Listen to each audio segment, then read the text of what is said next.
lost under his spell.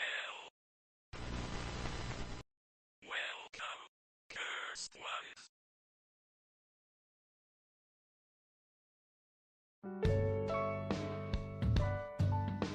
Good evening, everyone. It's your worst nightmare and dream come true. I'm Adrian Hallowell, broadcasting live to you. How is everyone doing on this Monday evening, July the 20th? Hope you are all doing well. Welcome in, Simon. Hope you enjoy your nap. Welcome in, Bulgay. Thank you for first. Also, over on YouTube, welcome in, Jay. I liked your little clever way of saying DK. I appreciate the thought put into that. Welcome in, everybody. I hope you are all doing well this evening. Yes, we're going to be playing more Donkey Kong 64 this evening. And we probably... This might be a little bit of a shorter stream. My friend Mari is back from her vacation. She's having her stream anniversary week starting tonight, and she will be playing Among Us. Not Among Us, Jackbox. And I do want to join her for that. I won't be streaming or anything. I'll just be in her chat and such. And I would like to be a part of that, and I do believe she starts in 2 hours. So it's probably about as long as we'll go. So we'll keep the chit-chat a little short so we can play the game. Especially because it's a lot easier to play this game and talk at the same time than it is with most other games. Since we have a lot of downtime, so we will... we'll get to the game pretty fast. Yeah, I was actually looking at this thing earlier, talking about like hidden details in games that developers did not need to put in, that you appreciate that they did. And it just got me thinking. There's so many things like that are unnecessary in games nowadays that people do just to up the realism and such. But I don't know. There were so many details in older games that just kind of contributed overall to the believability of the world so much better than in modern games. It's hard to explain, but I don't know what it is. And it's very disappointing when modern like remakes and such miss those details. Like I know one game that has kind of a controversial remake within its respective fan base is Shadow of the Colossus. And you wouldn't think it at first glance because it does look good. But when you actually compare the original PS2 version of Shadow of the Colossus side by side with the PS4 remake, you can really tell how the PS4 remake is lacking in detail. Especially with the main character's facial expressions. He like just does not emote whatsoever. Whereas there was like a slight facial change for almost everything in the PS2 version. And I'd really like to know how that happens. Like I know that making modern games is more expensive and such, but you would think that if you're going to remake something, you would try to recapture all of those details, you know? I hate hearing, oh, well this would be too expensive or whatever, when it's like, I mean, then don't take on the project then, you know what I mean? If you're hell-bent on trying to recreate a game because you think that it needs it, then you recreate every aspect of it. Not saying there's no room for improvement or reimagining there. Of course there is. But one would think you would at least retain all of the things from the original, unless it was something that was outright broken. You know what I mean?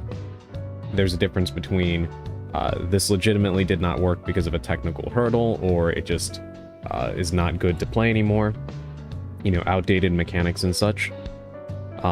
Versus here's a environmental detail or something that contributes to the overall world that we're just gonna remove because we don't feel like doing it or we don't have the budget. Which is again kind of ridiculous to me if you had the budget to do it initially on a older console, you know what I mean? I guess it might be a little bit of a narrow-minded way of looking at it, but I don't know, I can't help but feel like kind of defeats the purpose of remaking something if you're not going to take special care to recapture those things.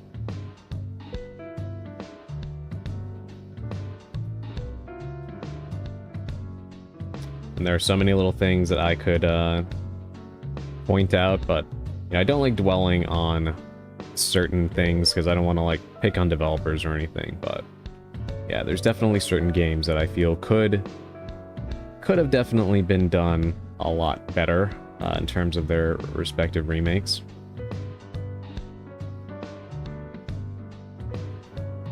But it has got me thinking a lot. In fact, I know I brought it up a lot on this channel. This is my favorite series, so of course I'm going to talk about it, but I'm so curious about that Ocarina of Time remake. I think mainly because, like, they have room to play around with it, right? Because they already did Ocarina of Time 3D, which was a mostly faithful, pretty much a remaster, even though it was on a handheld console. But of course, it was an improvement from the original in terms of graphics, frame rate, things like that. So now that they've already done one like that, they have more room to kind of play around with a full-blown HD remake of it. But then, of course, you don't want to change too much because Ocarina of Time is one of the highest-rated games of all time. You don't want to mess with that formula too much, but of course, certain things have changed in the time since the original came out. So, how do you do that in a way that satisfies everybody? And I guess the simple answer is you can't. There's always going to be somebody who will not be happy, whether it's just because they're plain and simple they're a purist, or because whatever it is that you did did not properly address what people wanted changed. So in a way, I don't really think there's a right way to do it that's going to satisfy everyone. But obviously some attempts have gotten closer than others. The Resident Evil remake from 2002 is kind of the gold standard when it comes to how to remake a game. And that would ideally be the formula for them to follow, which is retain everything from the original, but try to make it better and add new things. My worry is, whenever developers, and I mean I trust Nintendo more in this regard, especially because they still have a lot of people who were there on the original staff when Ocarina of Time first came out, but whenever developers try to add new things to remakes, I get nervous, right? That's why I cited the RE1 remake, because Shinji Mikami, who of course created Resident Evil and directed the original game, also directed that remake. So everything that got added, like some of it was things that were cut from the PS1 version for technical reasons, so he kind of got to fulfill his full vision. And it was things that he would have known he would have wanted in it, you know what I mean? Which is why I'm saying, like, knowing that, of course, Miyamoto is still there, Yoshiaki Koizumi, you know, the whole good chunk of the staff is still there from the Ocarina of Time days, so they can chime in and help. So I'm not as worried about it, but when you look at the upcoming Halo remake, Combat Evolved, it's kind of weird to me because they added like these space flight missions that just look really out of place, and I mean, I don't know if they're gonna be good. I don't know if reviews have dropped for it yet, but I don't know, just from looking at them in the trailer, it's like, I know they wanted to add something new, and it's good that they're trying to add something new. But at least for me, as somebody who played the original Halo when it came out, loved it, it just looks out of place. It really does. But, I don't know. Guess we'll just have to wait and see when that drops, what the quality of those missions are. But for me, I've noticed that whenever a separate entity remakes something and they add stuff, it always kind of feels like it didn't really belong. So we'll see. Very curious as to what they're going to do. I know in terms of remaking and remastering stuff, people really weren't, at least die-hard Majora's Mask fans were not happy with what Nintendo did with Majora's Mask 3D. I was actually watching a video on that earlier. And it's not that they made it like a bad game or whatever, but they made certain changes artistically and to some of like the boss battles and stuff that people were not fans of because they felt that the original had it better. But Majora's Mask is one of those games that's kind of like the original Dead Rising, in which they're both games that play with the idea of time and kind of rushing the player, And that's always going to be kind of a controversial gameplay element for people. Because a lot of people naturally don't want to be rushed through a game. You know what I mean? And because they made that aspect less tense, that's always going to upset people who enjoyed the game for what it was. Hey, welcome in, Augustine. Thank you for taking my hat. Hold on, sorry, I missed your messages, Jay. 1 second, let me read them. Mario vs. Donkey Kong often comes to mind. The Mario vs. Donkey Kong remake lacked a lot of Mario's unique voice work. I did not know that, but yeah, you see, that's what I mean. Like, sometimes it's small things, but overall, it's like, it contributes to the full package. So if you're going to remake something, go through the effort of actually remaking all that stuff, or don't do it at all. You know what I mean? That is how I feel personally. Yes, welcome in, Augustine. I hope you're doing well this evening. My hat is yours.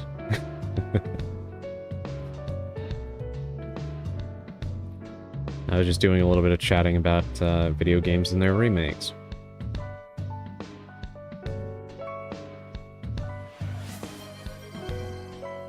Welcome in, Valko. Thank you for the head pats. I appreciate it. I made it here, so I must at least be alive. And we're all grateful for that. How am I? I'm doing okay. Honestly, kind of starting to develop a little bit of a sinus headache. So that sucks, but otherwise I'm doing pretty alright, all things considered. I've kind of been waiting for somebody to comment on the background. Does anybody notice something a little bit different here?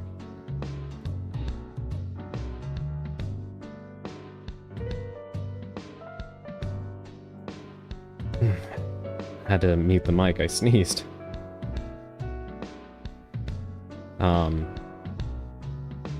But yeah, I kind of feel like I'm developing a little bit of a sinus headache, but otherwise I'm doing pretty alright. Yes. Yeah, there's some rain.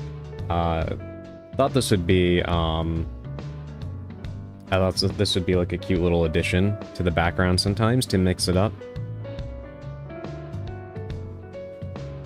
I really like how it looks. Need to consume some experience. The original had him say a lot of different stuff. Oh, Mario vs. Donkey Kong. Not gonna lie, it worked so well with the vibes, my brain just accepted it. Yeah, it's a subtle little change. But I think this is something that I'll try to add on and off during some of the broadcasts to give it some visual variety, you know? Rosemary, sage, something spicy, clear that all out. Yeah. Yeah, definitely. It's weird, because it just kind of came on out of nowhere. I was feeling fine, and then right before I was ready to go on, I started feeling pressure in my sinuses and such. And now I can feel that headache coming on, and I just sneezed, so I must be experiencing some kind of allergies.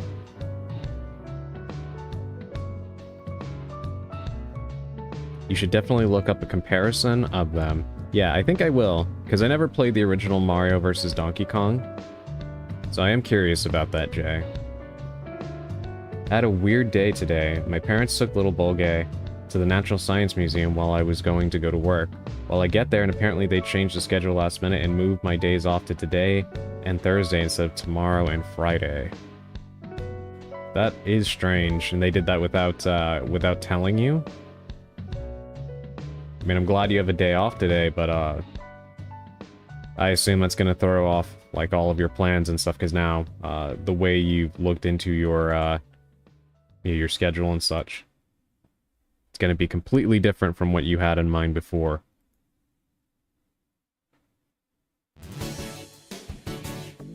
Half a day gone and plans all over the place? Yeah. Yeah, that is, why the hell would they do that without telling you? I mean, I'm asking that, but, I guess I shouldn't be surprised, because it doesn't sound like, where you work is the most put together in terms of, leadership in their decision-making. Speaking of which, how are they doing? Like, how is everything since the incident? I actually ended up finding an article about it online, and I read some stuff about it. Very scary shit.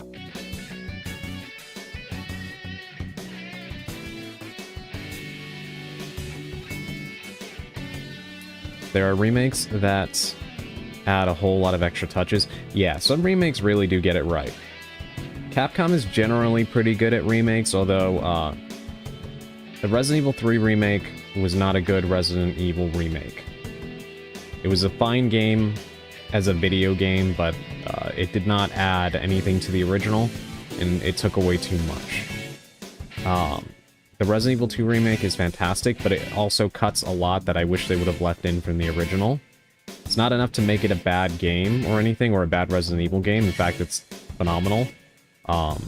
But it is still, like, when you play it, you feel like something is missing.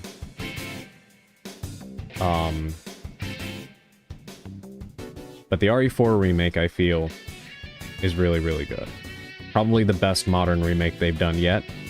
Looking forward to Resident Evil Veronica, because I feel like that's going to be even better. They've been weird about it.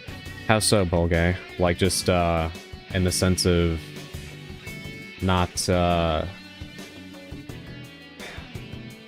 do I put it? Like, not properly processing it, or, like, shrugging it off?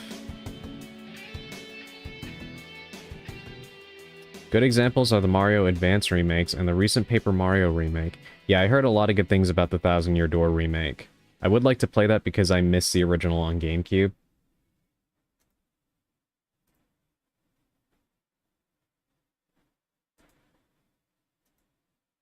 Yeah, it's missing the ability to blow Mr. X's shit smooth off.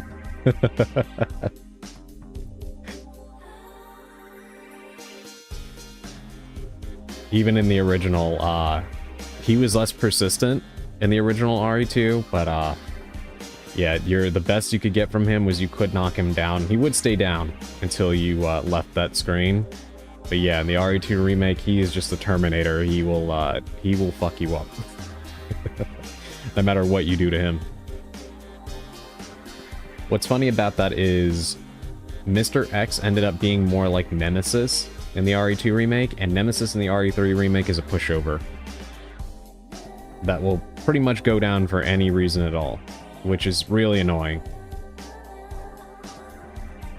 Mr. X is by no means a pushover, but if anything, Nemesis should have been the one that was a massive pain in the ass to deal with. But I don't know what their thinking was with the RE3 remake. I've gone on many rants about it, and I still have a future Resident Evil tier list stream planned, and I will probably go into a much larger and even more detailed rant when I do that stream. So probably for the best not to go into too much detail about it right now. And Star Fox, of course. Yeah, I've been hearing really good things about the Star Fox remake. I feel like turning all of the conversations into like actual cutscenes and stuff was a wonderful decision. Star Fox is always meant to be a cinematic series. So, yeah. It fit like a glove. He marches at Leon like a divorced 50-year-old trying twinks for the first time.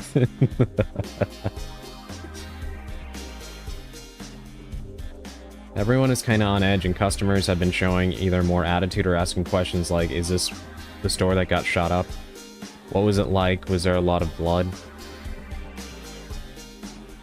Yeah, I can see what you mean by weird. Like, I understand that, you know, something that heavy happening is going to naturally draw morbid curiosity. And death is a fact of life, and people are drawn to it because it's something that will come for all of us. So people are going to ask questions or be inappropriate about it sometimes because there's a natural, I would say, kind of biological curiosity about it, because most people aren't very close to it, and if they are, you know, it's normally people who are passing naturally or of some kind of medical thing, not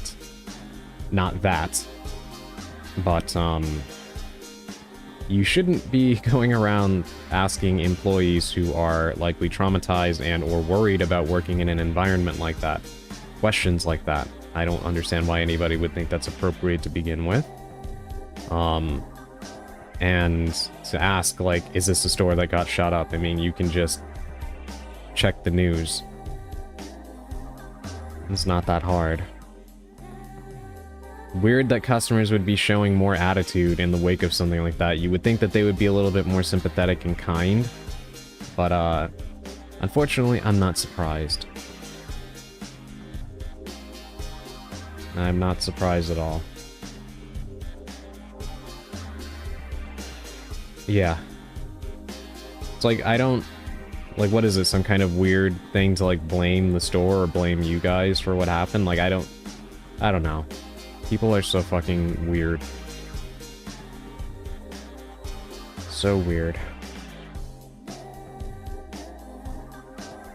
I am glad that you're okay, at least, Bolgay. I know I said that already, but still, seriously, I'm glad you're okay. Alrighty.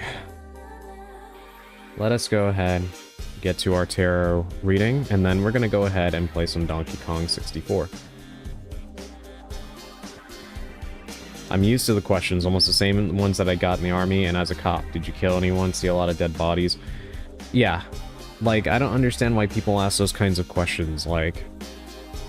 Especially because you know that a lot of people who, you know, served in the military, don't really come back the same way, right? You see things that you can't unsee, and, you know, there's a reason why there's a huge effort and movement to assist veterans with PTSD and such, right? Really, this applies to anybody who has seen any kind of violence, but you know what I mean. But, to ask somebody that outright, it's like, why would you ask somebody to relive that, you know?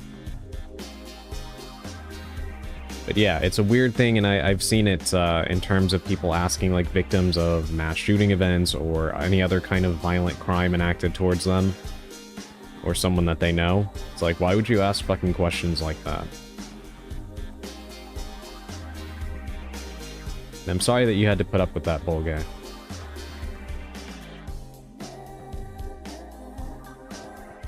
Again, I understand that death is one of those things that people are curious about. Like, when we talk about horror, and a lot of times you hear me say, like, I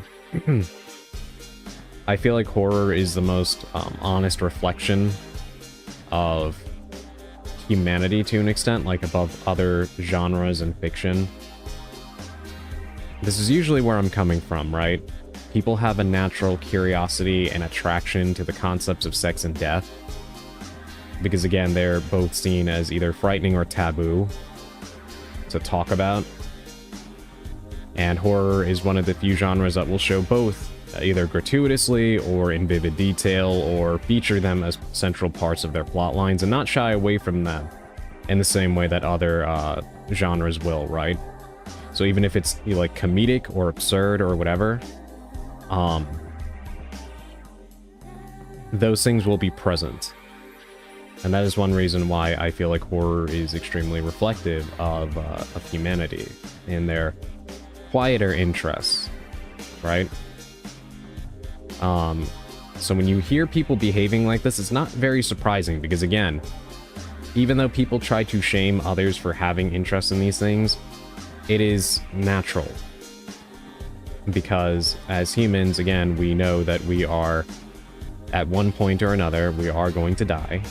We're all going to experience that, or someone we know is going to pass. And you have a natural curiosity about it, because none of us know what comes after. And obviously nobody can really come back to tell us about it. I'm saying all that to say, yes, I do understand why people are curious about these things, why people ask questions, and I don't think it's always coming from a nefarious place. But have some common sense and use your head, you know? Don't ask people questions like this who have likely seen horrible things, you know? Why would they want to share that? Like, if they open their mouth and start talking to you about it, which even then is like a whole thing of like, did you even consent to hearing this knowledge? Like, but in an ideal scenario where, you know, somebody's fine with talking about it and you want to hear it, well, there you go. But you shouldn't just go up to somebody who has likely been through things that are traumatizing for them, you know, hard to deal with emotionally, and just ask as though, you know, I don't know. I guess all of this goes without saying, but the lack of common sense or empathy in humanity is really just a fucking shame. It really is.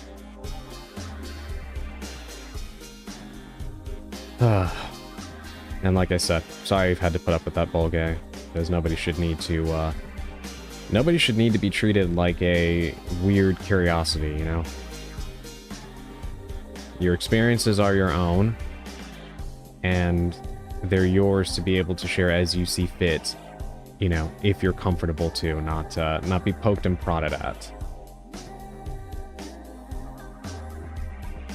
But I'm sure you already know that. But yeah, we're gonna go ahead and get into our tarot reading now.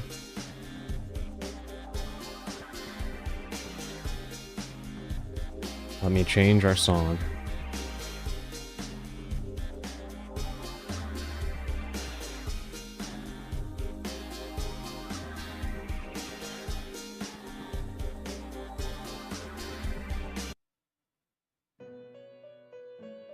All right, perfect.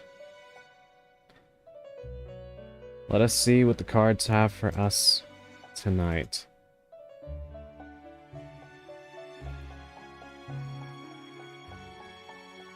Once again, today's card is the Six of Pentacles upright, and I hope Dandy's not here for this.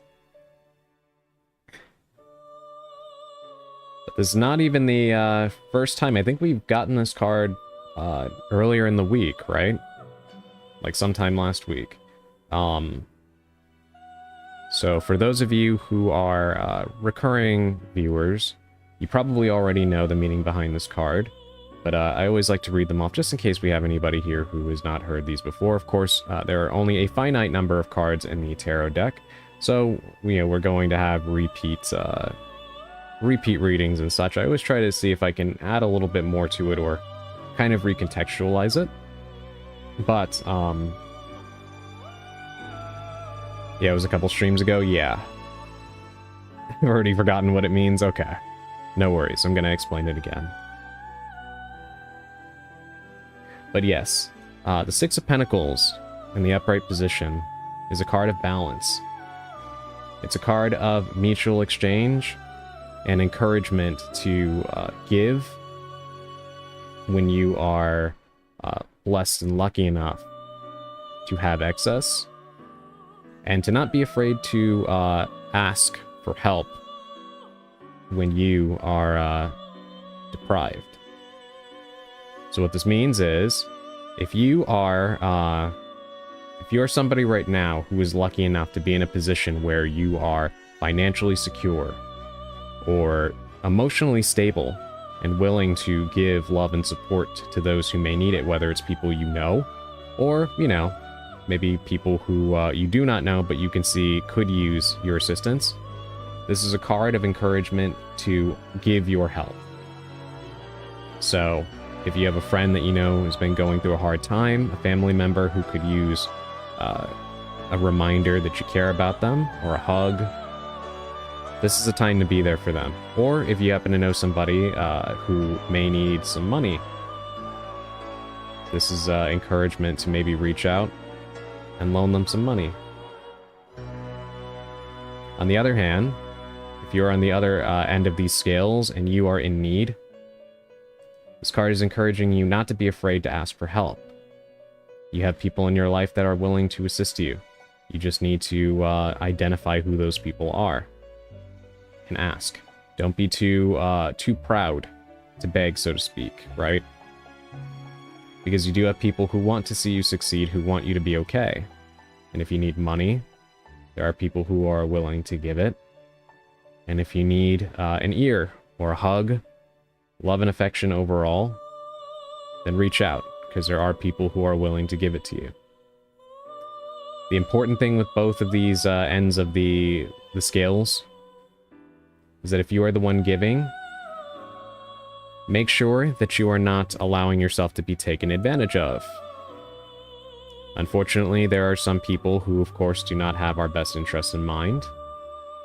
So, if you are in a position where you are giving, make sure that the person you're giving to is actually deserving of that affection or financial assistance.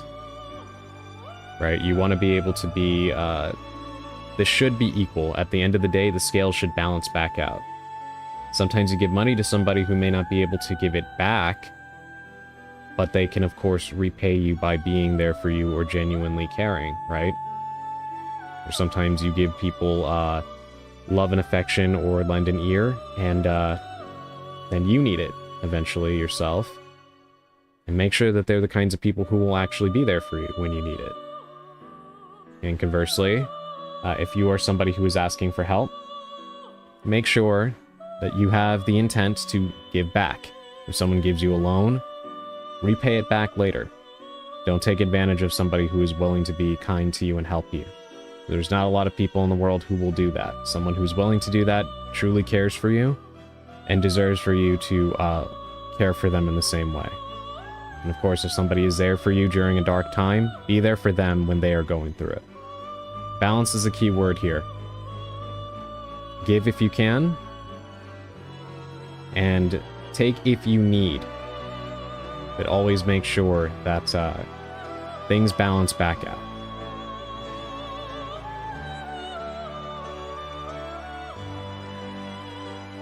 And yes, that is our pre-game tarot card reading for the evening.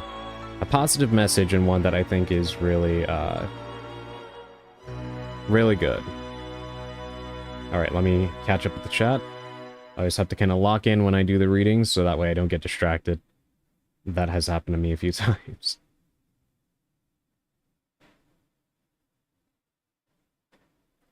I've been getting the Pentacles a lot recently. That's good. At least in most cases, that is pretty good, Bolgay.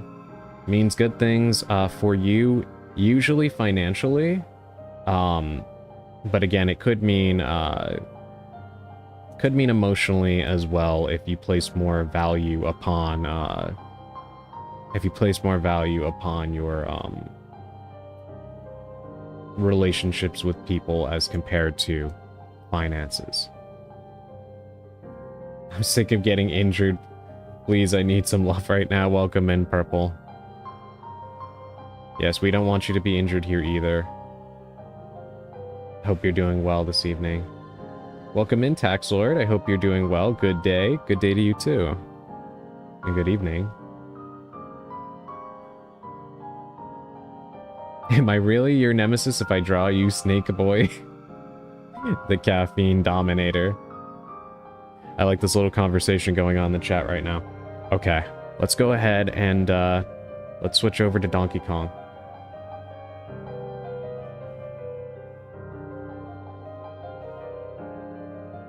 I'm a bit of both. Finances, always on the back of my mind, but I can't help but want to help people too. Yeah, but remember, balance, right? You have to take care of yourself to be able to take care of other people. That is hard to process sometimes, but very important. You are a person who is worthwhile as well, and you cannot truly love others until you love yourself. Because when you love yourself, then you know how other people deserve to be treated, because you know how you deserve to be treated. And it's a sentiment that a lot of people roll their eyes at because it just sounds too idealistic, I guess, or maybe people don't have, you know, like, the self-esteem to understand it. And I don't say that callously, I just mean it's understandable why people would struggle with that idea. But truly, it's not just thin affirmations or platitudes. You really do need to love yourself, because when you do, then you understand how you want to be treated, and then you have a perfect compass for how other people deserve to be treated. You'll understand when something is wrong, and you'll be able to form proper relationships as a result. Don't drop a sharp point of 85 pounds on your foot.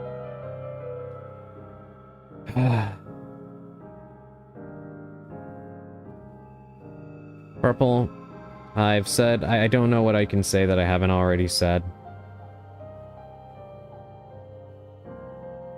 I'm sorry that that happened to you.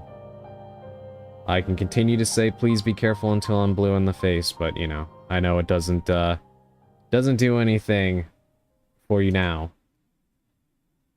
Just please take care of yourself. Take the time you need to recover. And make sure that you you know, you check on your foot, because that can yeah.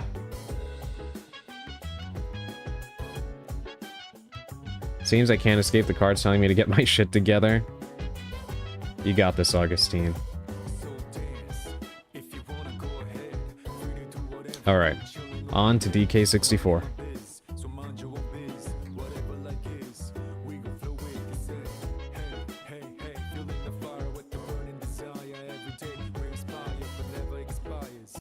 Alright. Here we are. Rocks up, immediately gets tower. Alright, I see how it is. Yeah, the tower is, not a card that I enjoy getting. The only thing I can say is that it's not always bad, it just usually is. But perspective is also everything. The general idea behind it being that something that you thought was stable is about to come crashing down, and something else will replace it. Generally, things will get better after a tower moment. In the deck, the tower card is followed by the star card, which is one of hope. And that is just kind of honestly reflective of life in general. A lot of times when things go wrong, it's kind of hard not to look at things that come after as being better. Simply just by virtue of not being what you just went through. You know what I mean? It's a mind over matter kind of thing. Be wary of the twink with a tower tramp stamp. A twink where? Uh-oh. I completely missed that thing.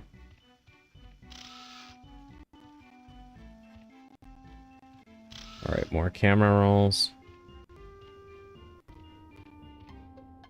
Ah, yes, the factory. Yes, that is where we are, Jay.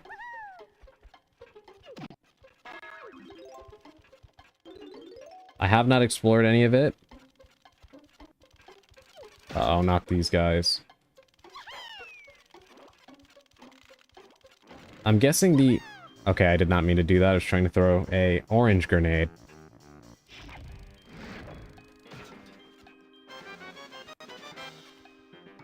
Well, at least it took him out.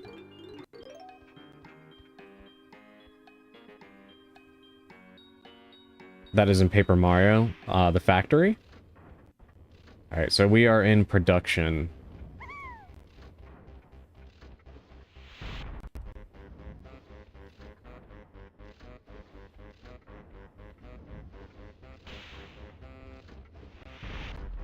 I probably need to change Kongs.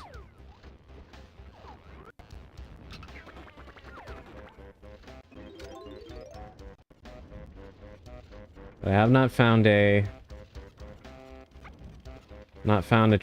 changing barrel yet. No, the twink.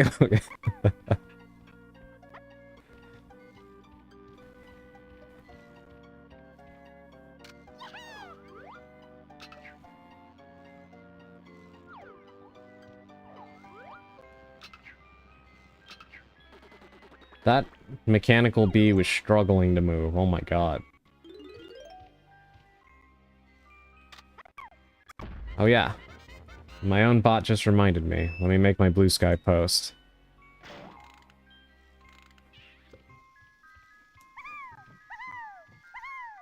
There we go.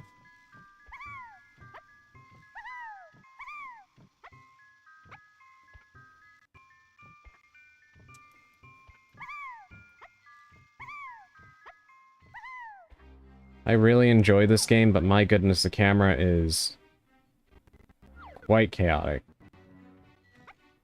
There is a twink in Paper Mario. What, what character? I've actually not played any of the Paper Mario games. I do want to change that. Starting with, the first game, because it's here on NSO.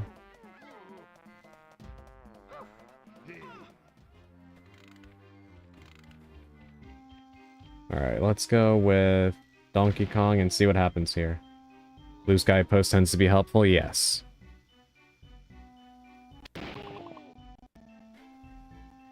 According to Jay over on YouTube, Jay is saying that there's apparently a twink in Paper Mario, but I have no idea what character he's in reference to, because I have not played these games. I also am unsure how this became the topic of conversation.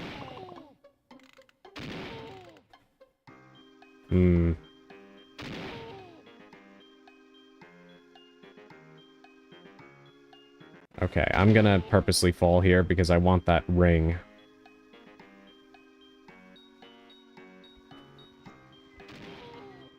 I'm not sure I'll be able to redo this after I get the end goal there.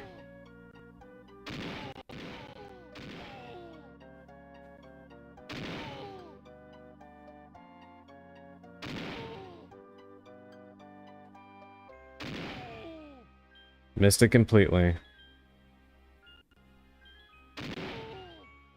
Taxazora just creates twink conversation and it's like a law of nature or something. Is that true? I'm big Ipa, so I'm going to mag. Whoops. Hey, welcome in, Aza. Good to see you. Yeah, it's pretty late for you, right? Yeah, definitely make sure that you get some sleep. Thank you for dropping by. Always glad to see you. That was supposed to be going to message and run. Have a good stream. No worries, no worries. Believe me, I totally understand. Please do get some sleep, and thank you for dropping by. I really do appreciate it, Aza. Yes, get good sleep.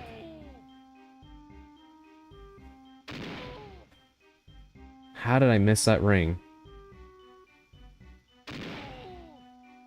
It is the order of the council. Like me and glitter.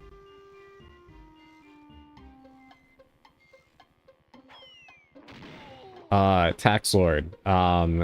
Jay over on YouTube says there is a star child named Twink in Paper Mario. That is the twink in reference.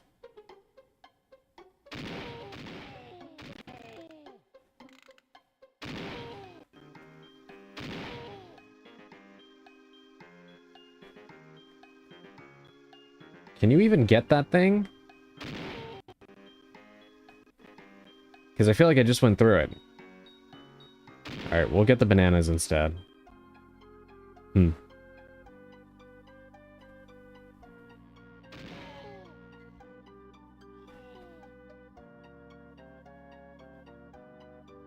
Also, nothing to report on right now because this is literally all I know. But the new model is, in fact, in production, so I thought I would just let all of you know that.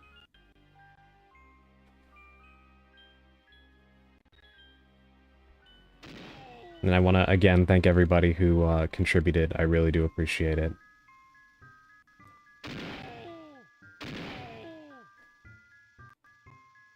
Alright, now I'm starting to get a little bit too hasty. Gotta slow down. Hey, welcome in, Dandy. Thank you for the hydrate. I could use that.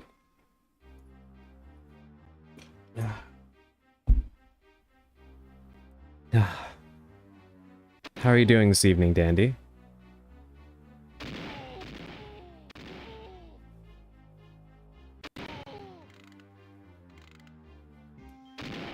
Do I like Twinkies? They're good. Not my favorite, not my favorite snack cake, but they're pretty good.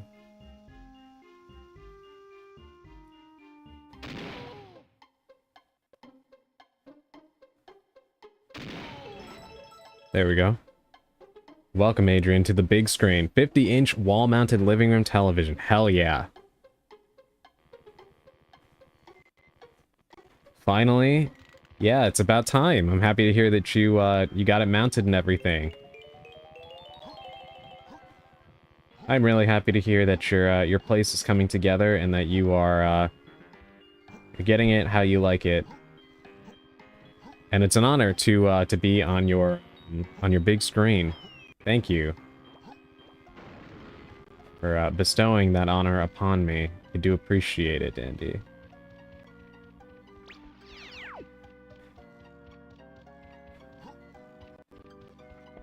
Let's grab these bananas.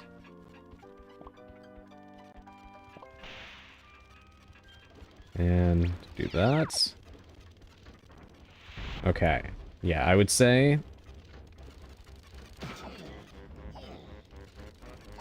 Can these guys even be taken down with just regular attacks?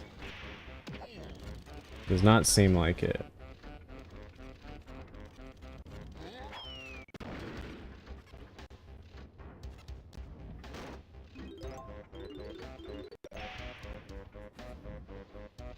Alright. Let's come over here and switch to Diddy Kong. Get all those red bananas.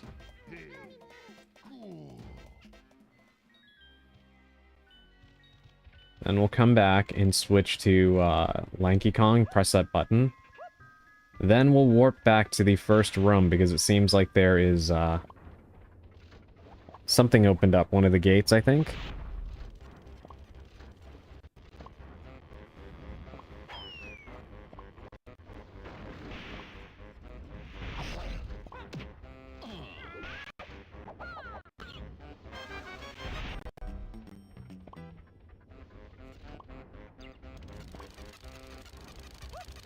Alright, let's push the Diddy Kong button over here.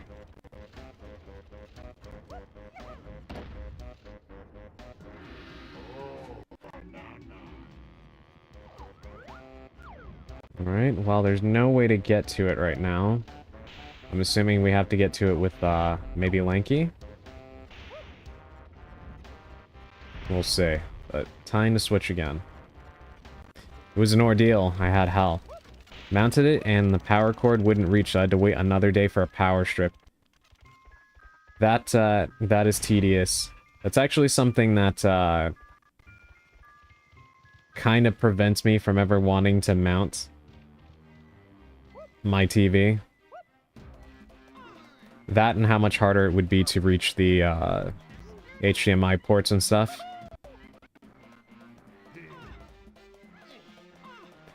Though with that, I guess if you have a mount that can swivel, it makes that a lot less difficult.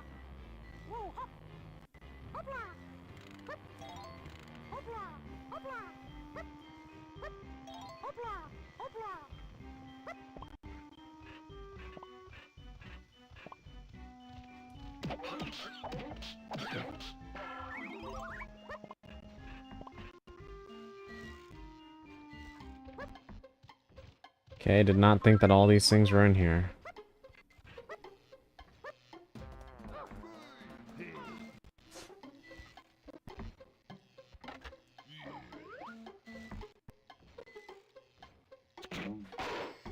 Alright. Now we switch back. Yeah, there's so much back and forth switching here. Alright, let's go push that button in the other room. Nah, the mount has swivels and hinges. Very easy to get to the plugs. Okay, good. Yeah, I kind of figured that would be the case. But yeah, definitely the length of the cords. Because doesn't it feel like everything comes with a cord that's way too short now? It's like they do it on purpose, so you have to go out and get a different cord. Which is funny because, like, you would think that that would be like a tactic to get more money out of you. But most often, people will buy a third-party cable and not one from the direct company of whatever it is that they bought from, you know what I mean?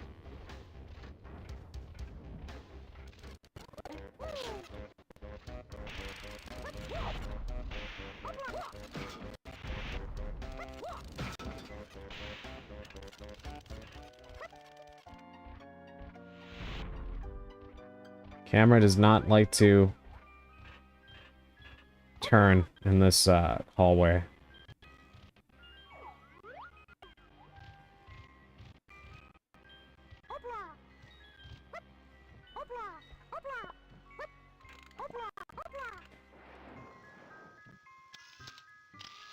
Okay, not... It was not what I was trying to do. There we go.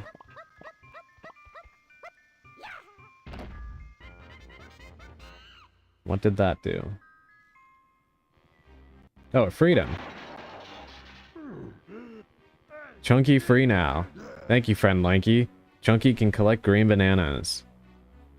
Me wait and tag barrel until you need help. And now we have a shit ton more bananas to go after in every area of the game. Hold on, let me go up a little bit.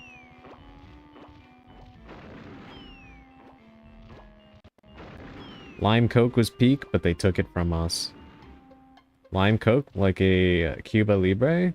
Damn, we really were robbed. To be fair, I needed a new power strip surge protector, so it wasn't the worst thing. Let's try out Chunky Kong. For a while, you could find it in the newer drink fountains, but it seems to be mostly phased out even in those, at least in my area. It's a real shame, but now I have to get Mexican Coke and limes next time I hit the grocery store. Hello, Chunky. There are 5 golden bananas for you to find in here, too. Alright, same as everybody else.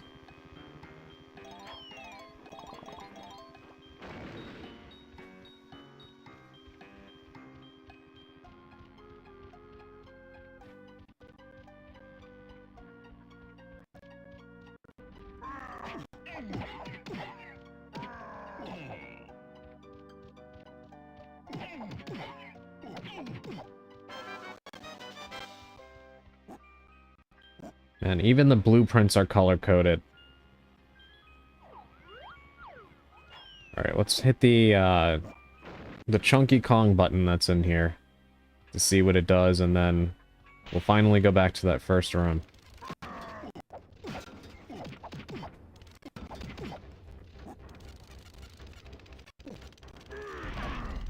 I kind of would have assumed Chunky Kong would be the strongest one, so I thought he would have been able to take out these robots, but apparently not. Now there's a timer for something and I don't know what it is. Because that camera angle wasn't really helpful.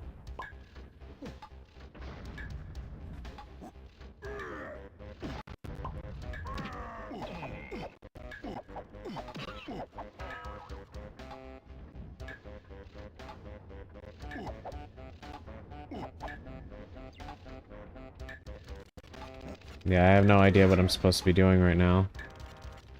Alright, we'll leave that for now.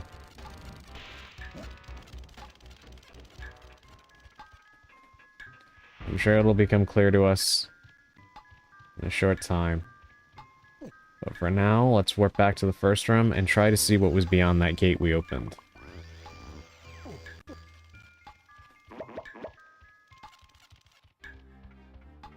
Alright, back in the lobby.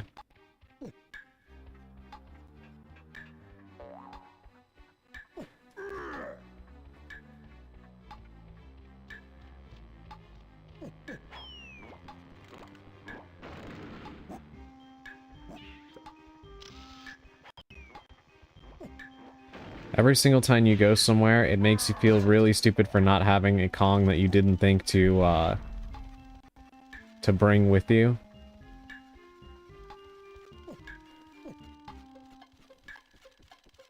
But you had no way of knowing.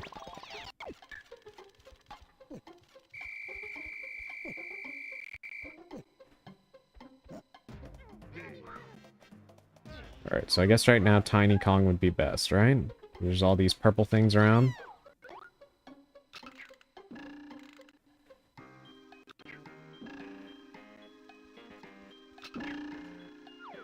Alright, this is a terrible angle.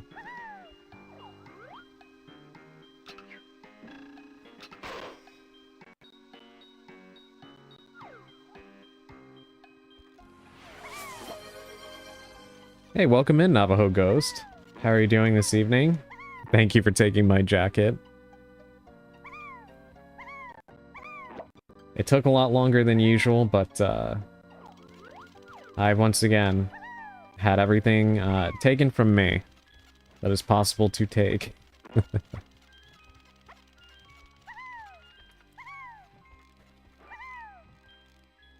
Alright, backflip. There we go.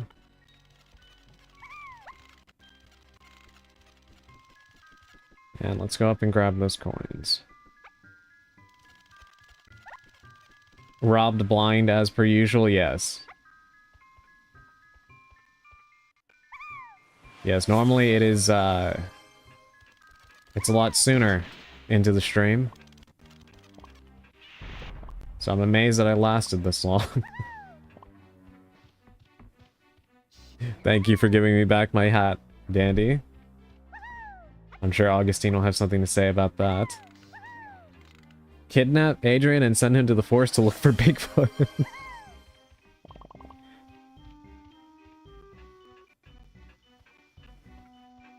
It would be fascinating to find Bigfoot, but also terrifying were that a thing. Welcome in, Shuri, but will the new model be shirtless? I can definitely say that will not be the case, because that would be against TOS.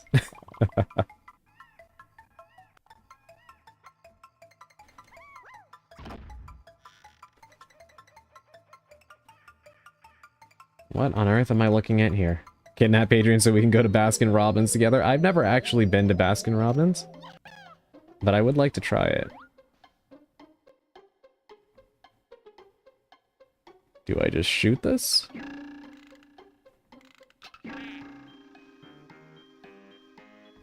Dart rewards. What am I supposed to do?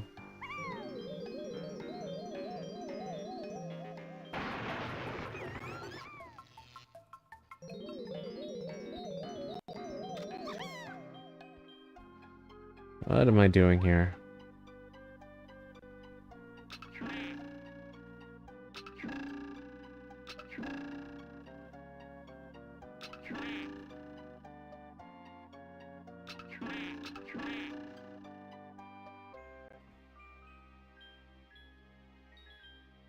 How do you interact with this? Maybe I throw a grenade at it? That clearly didn't work. So overalls, but not shirt. I think you're all going to be a little surprised with this new model. That's all I'm going to say. Okay, well now we have to take you to Baskin Robbins. That's 101 and 33% humidity right now. It is ice cream weather, treat yourself. That is true. Thankfully, it's a little bit, it's cooler where I am, but it's been raining a lot, which is the only reason for the relief. But ice cream would be nice. I don't know how to interact with this dartboard.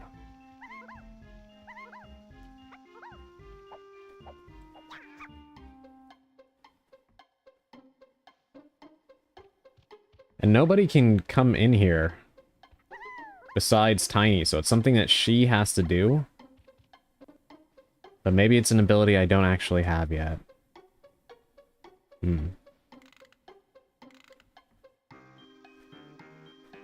Goth cowboy femboy model? No. It's raining a bunch where I am too. It's been so nice. I'm happy to hear that. Yeah, it's always nice when it rains now. You have to shoot what it shows you? Okay, let me go back, because I was trying to,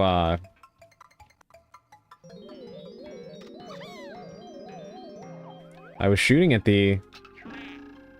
Yeah, see?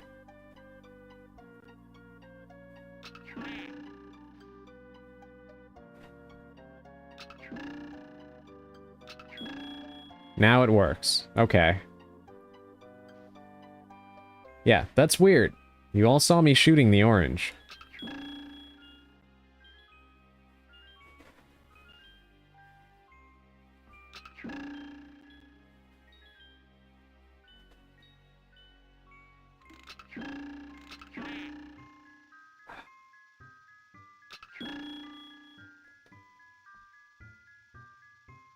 He moved off the button, though.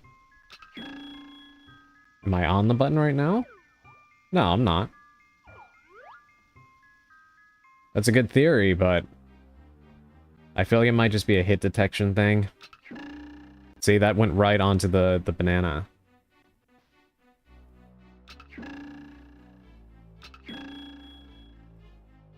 Very weird. But okay.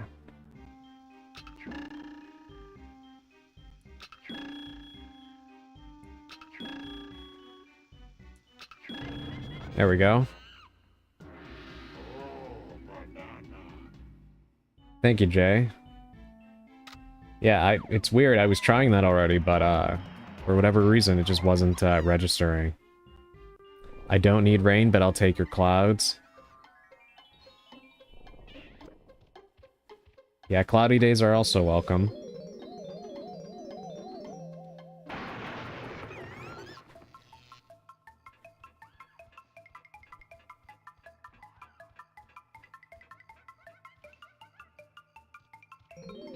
Alright, now... I see a button there for Diddy Kong.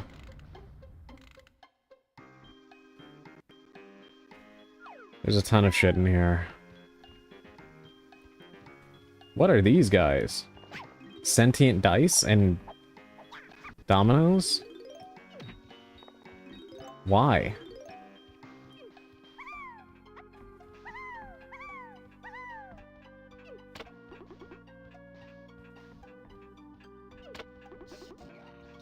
I don't need... Or, I mean, I want rain, but the surrounding towns aren't handling it well. No, that's, understandable. Rain is nice, but of course any kind of weather like that can be overwhelming if it's too excessive.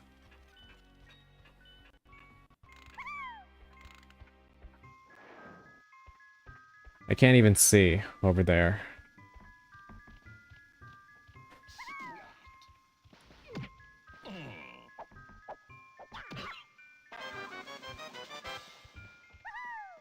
It's like you have to remember what every enemy drops to, and then come back with the proper Kong. Like, this is crazy. The amount of, switching you're expected to do, and remember everything. I have no idea what room I'm in.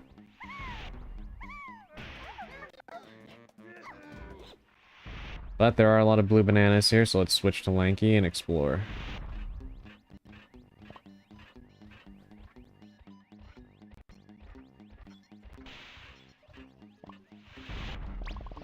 Alright, we got another warp point, which should be particularly helpful.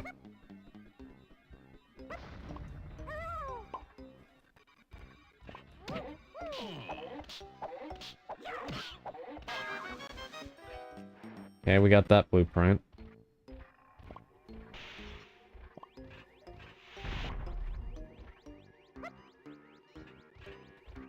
See, now we need... Wait, no. I think he can actually open this, yeah.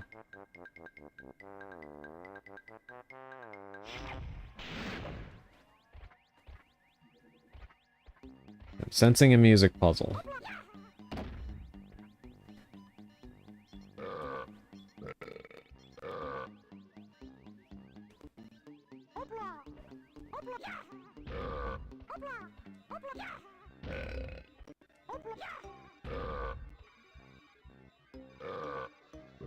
Yellow, blue, yellow, purple.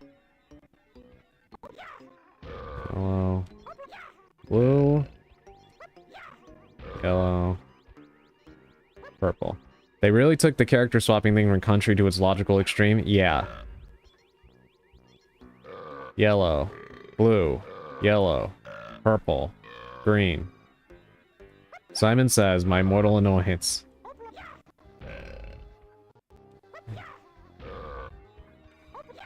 Purple, green. Here we go again. Yellow, blue, yellow, purple, green, yellow.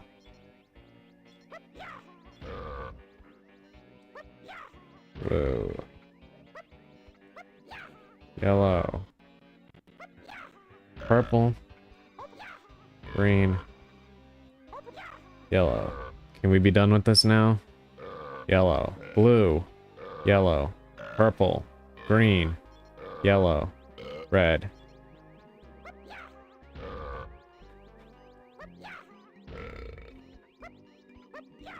Yellow. Purple. Green. Yellow. Red. Oh, thank goodness. That was probably about the right length for that puzzle. That was starting to get kind of annoying.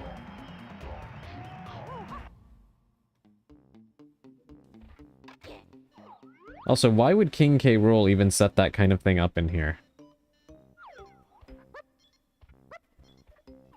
I know you're not supposed to think too closely about it, but it is kind of funny to just think about the logistics behind the kind of shit that that King K. Rool had built. Alright. What else?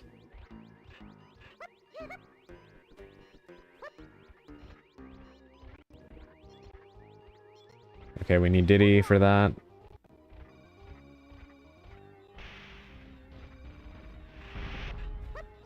What about up here?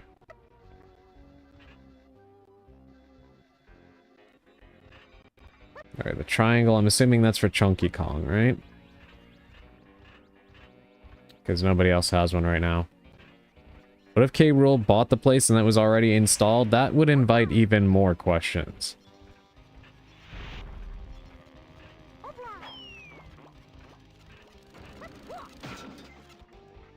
That would indeed invite even more questions. Okay, we need Tiny Kong in here. Toy sales, toys time. And this hole over here has the Rare logo.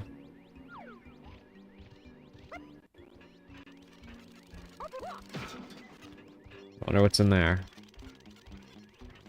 Ah, I feel like I'm gonna sneeze again. If I don't make it to the mute button in time, if I end up sneezing, I apologize in advance. Alright, here we go. Let's switch to Tiny.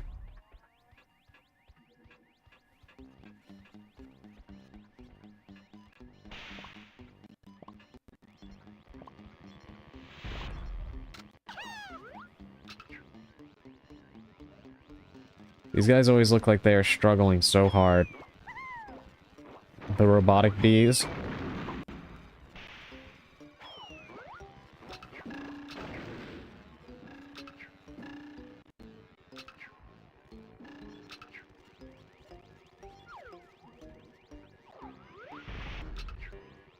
Alright, come on.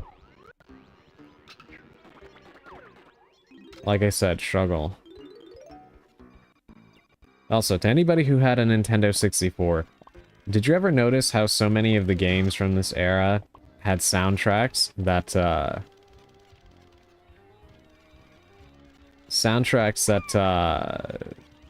went hard for no reason? Place your bets. Chat, does Adrian sneeze like a dad? Wait, what does that mean? What does it mean to sneeze like a dad?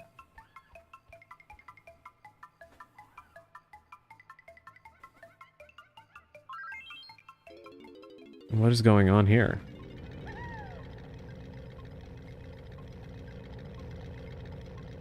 Nice set of wheels, Tiny. Let's race for this golden banana trophy. Shall we?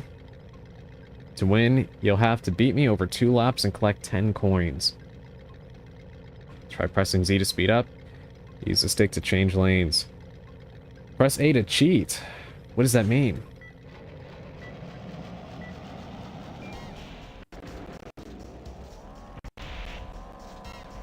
Okay, I'm, like, missing everything right now.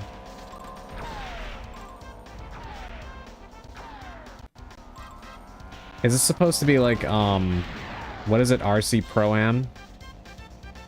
The, game that, Rare had worked on the SNES?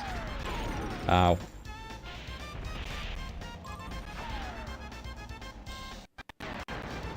Oh, that's what they mean by cheating.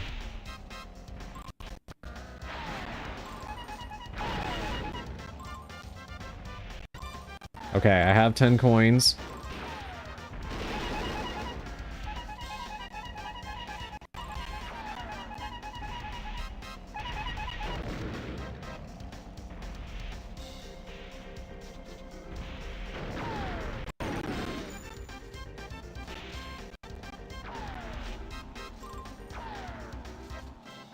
Alright, thank God I did that in one shot.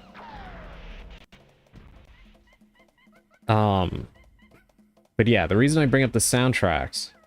Hold on. Oh no, the shame of being beaten by a monkey. I'll let you have this prize if you promise not to mention this to the other cars in the pit lane.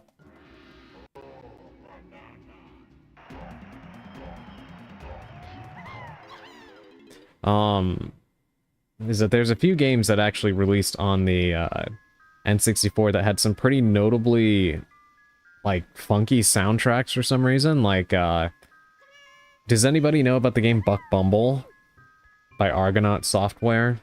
That game had a crazy soundtrack for, like, no reason. Or Revolt. I don't know if anybody knows that game, but the main theme for Revolt, I'm very tempted to play it here and stream for all of you to hear. I had that game, and it was, I still have it, actually, but, the soundtrack was always something to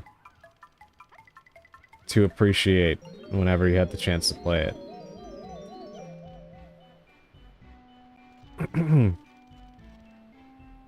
Okay, what does this do?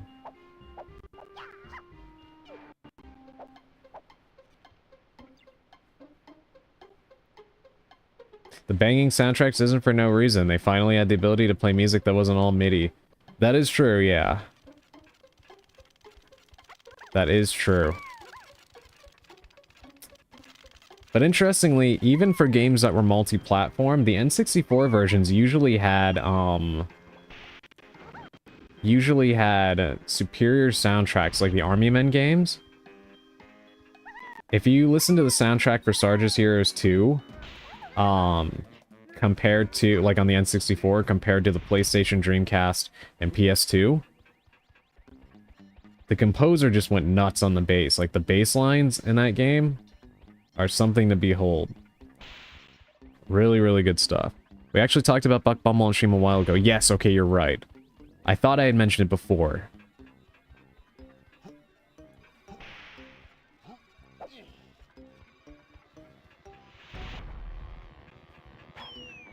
Alright, let's get these. Let's Get these coins over here.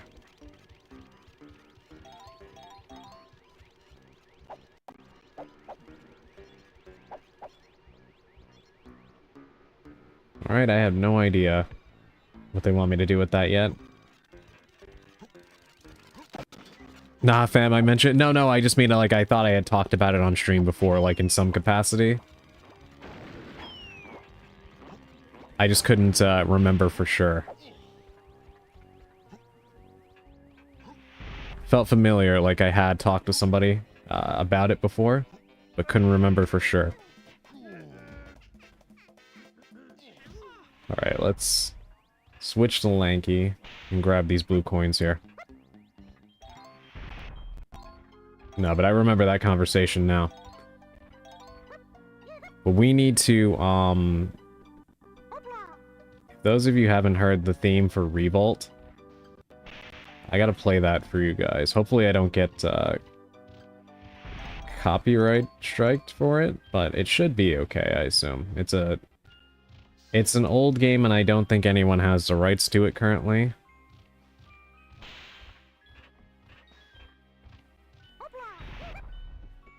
But you never know.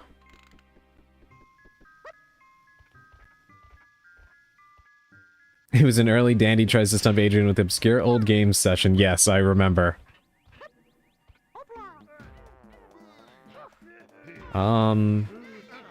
Okay, Diddy Kong, I think. I'm like trying to grab everything that I see right now.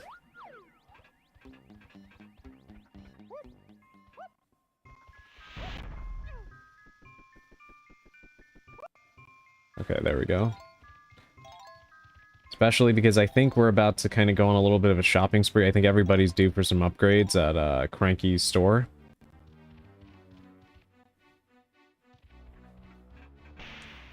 Is there anything else for Diddy Kong in here? No, but I do know... Oh, wait, actually.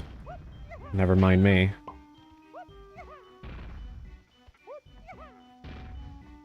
But it won't let me activate it. Guess there's still something else I need to do first.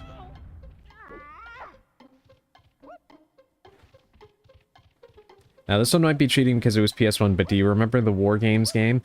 No, actually, I believe you mentioned that before, and I think, you and Bulgay might have, bantered back and forth about it. But I actually, did not know about it until you brought it up, and then I looked it up. I did not even know they made a game based off of that. Very interesting. There used to be a lot of crazy licensed games back then. Some of the most fun, licensed games, or one of the most fun, I should say, was the, original Home Alone game on the first Game Boy. That game has such a weird tone to it, but it's very, very fun to play.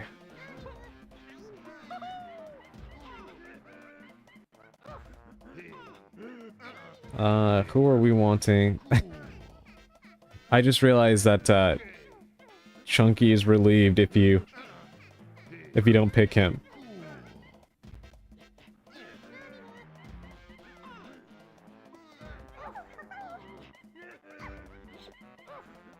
Alright,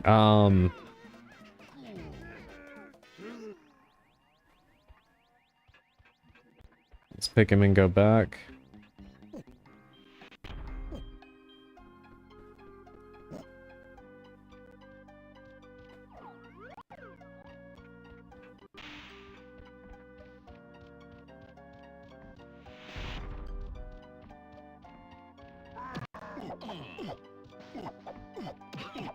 I like how the dice is just on a mission to come and hit you.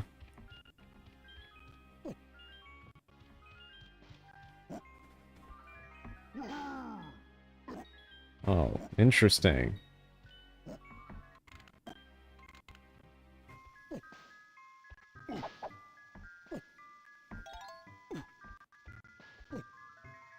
That's a neat little secret.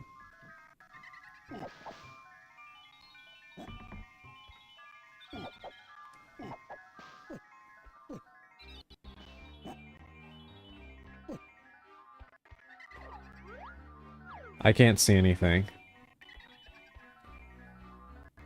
Wait a minute.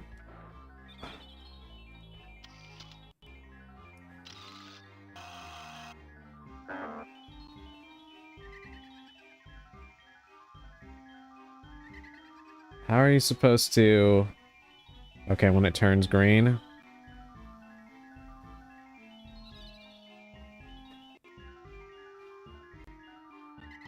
Oh, this is going to be kind of annoying, isn't it? How about Odama? Yes, so one game on the GameCube, I actually talked about that once. The pinball game that could actually be voice controlled. I remember when that came out, I used to be subscribed to Nintendo Power, and I remember reading all about that game and thinking, very interesting concept. Nintendo was doing a lot of very experimental things towards the end of the GameCube's life, from Donkey Konga to Odama to Geist, if anybody remembers that one. And... goddamn. Dance Dance Revolution Mario Mix. God, she moves too fast.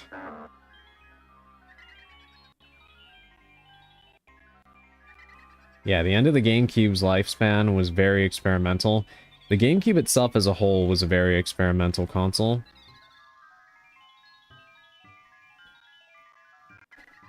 Which is very interesting because it was one of Nintendo's most conventional... Finally. It was one of Nintendo's most conventional consoles in the sense of, it was mostly power-driven. But they did a lot of interesting things with the games. Hey, welcome in, Effecto. How are you doing this evening? Geist, interesting concept.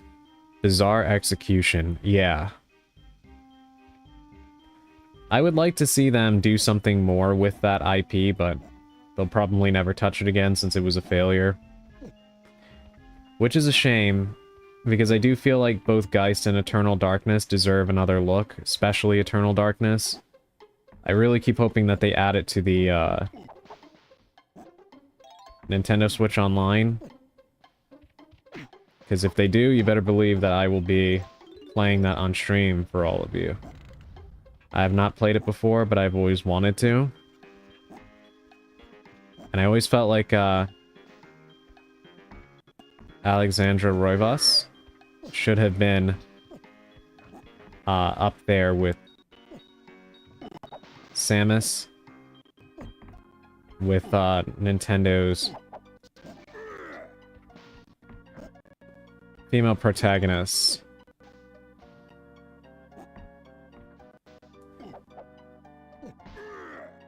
It's a really cool design.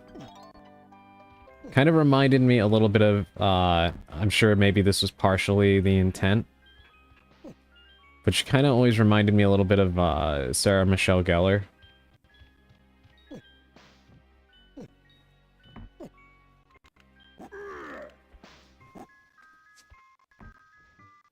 Hold on. Let me catch up on YouTube chat. I've been missing some stuff. They were doing that stuff all throughout the GameCube era. Yeah. Yeah, the GameCube itself was a very experimental console. With the things that they chose to do with it. Which, like I said, is very interesting considering the fact that it was so, not again. Considering it was such a kind of like conventional idea for a system and that it was power-based rather than as experimental as the Wii and DS were. You know what I mean? Well, let me keep reading. Sorry I've been away. There's been constant rain here in my country. Lots of power has been out in many cities. I've been without power a few times too. I'm so sorry to hear that, Effecto. I hope that you've been managing to remain comfortable despite the lack of power. And you don't have to apologize. It's more than okay. Like I always say, nobody has to, you know, nobody has to be here. I appreciate you being here, but please don't feel bad about missing streams or anything. It's perfectly okay. as to how everyone is doing. I'm okay outside of my sinuses acting up, but I'm pretty alright. With Luigi's Mansion, Mario Sunshine, yes, both of those games were very different. Star Fox Adventures, yes, because that was supposed to be a game called Dinosaur Planet by Rare, and it got turned into Star Fox. It's actually also going to be an N64 game. A lot of GameCube games started out as N64 games, which of course makes sense. But Eternal Darkness was one, Resident Evil 0 was another, Star Fox Adventures was previously Dinosaur Planet. There was supposed to be a sequel to Diddy Kong Racing called Donkey Kong Racing that never happened because Rare got bought by Microsoft. Perfect Dark Zero and Cameo Elements of Power got moved from the GameCube to the Xbox, then to the Xbox 360. It's a crazy time. Wind Waker, yeah. Yeah, a lot of people did not end up... Wind Waker was interesting because people got put off by the art style, which is a shame because it was such a good game. By the way, hello here in YouTube land. It's good to see people here too. Yes. Yes, we have a new regular over in YouTube land named Jay. And I'm very appreciative to all of you who take the time to comment, whether it's on YouTube or Twitch, so thank you. I think Eternal Darkness is a rights disaster since the devs went under in the 360 era after the Two Human debacle. No, actually, Nintendo just flat out owns Eternal Darkness. It's their series. What were they called again? Silicon Knights. Never actually had any rights over the series. That's why when they tried to do a spiritual successor, they had to call it Shadows of the Eternal. But Nintendo actually owns Eternal Darkness in every way. Unfortunately, the thing with Eternal Darkness is that it didn't perform well. It bombed when it came out, but I don't really think that that's a fair assessment because the GameCube itself was a largely unsuccessful console. Like, obviously, there are things that sold a lot more. But, Eternal Darkness deserves another chance. I would say remake it. Like, I know everything's getting remade these days. But Eternal Darkness is one of those things that should be remade. And with the, what do you call it? The, sanity effects. Yeah, because the sanity effects actually, were partially the brainchild of Satoru Iwata and Shigeru Miyamoto. What doesn't help is that Dennis Dyack, the director and the guy who was the head of Silicon Knights, turned into a Gamergate maniac and lost his fucking mind. And as you can see, made a lot of terrible business decisions that ended up resulting in Silicon Knights being sued and having to destroy all of their copies of games that use the Unreal Engine, including Two Human and the X-Men game that they made. So they no longer exist. And Eternal Darkness is a game that is very driven by its writing and its references to Lovecraftian creatures and stories and such. So, Eternal Darkness would be a very interesting project. They'd have to have the right person to write a sequel if they ever did one, which is why I think a remake would be a better start. And kind of like with Star Fox, where it kind of seems like they might have been testing out Velan Studios to see if they can be like a reliable steward for the franchise moving forward, kind of like Mercury Steam with the 2D Metroid games. I think they should try to find a studio who could remake Eternal Darkness, and if they can get it right and it sells well, let them do another one. That's what I would do. But I understand why they would think Eternal Darkness would be a risk to return to. But, quite frankly, the way I look at it, horror games are doing very, very well these days, and so is horror movies.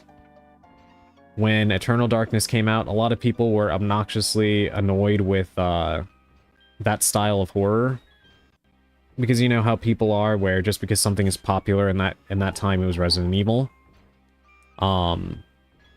they just kind of tacked it on as, oh, it's a Resident Evil clone, when Eternal Darkness could not have been any more different from Resident Evil. The only thing they shared in common was a mansion for some parts of the game and fixed camera angles, but Eternal Darkness was something wholly its own. In the same way that Silent Hill had fixed camera angles, but was a completely different experience. So, yeah, the way I look at it is, nowadays that people seem to be less obnoxious about just thinking everything is a clone of something else. Eternal Darkness would have more room to, stand on its own, as well as the fact that people seem to be more appreciative of Lovecraftian lore and stuff like that now, compared to back then. It's more mainstream now, you know? But let me catch up on chat a little bit. I can't get the Boing Boing song out of my head now, and it's all your fault, Adrian. If it makes you feel any better, Effecto, I can't get it out of my head either. Adventures was actually 2 game projects, really. Oh, they're trying to Black Cauldron it and pretend it didn't happen. So, honestly, I don't know what Nintendo's thinking is with Eternal Darkness. It's referenced in Smash Bros. Ultimate. So, they remember it. And they seem to be okay with referencing it, even if it's, you know, in the smallest of ways. But, like, to put it one way, Eternal Darkness has gotten more references to it, even if it's only very, very slight, than something like Doshin the Giant. You know what I mean? So Eternal Darkness is still kind of floating around there. And Nintendo keeps renewing the trademark they have for it. They haven't let it expire, which again, they did for Doshin the Giant. Which means clearly, they must be at least somewhat interested in it. But, just nothing yet. So I feel like the big test is probably going to be if they decide to release it on the GameCube NSO. And then who knows, you know? I feel like the biggest thing for them is probably 2 things. Number 1, that the game vastly underperformed, like it bombed. And that might be scaring them.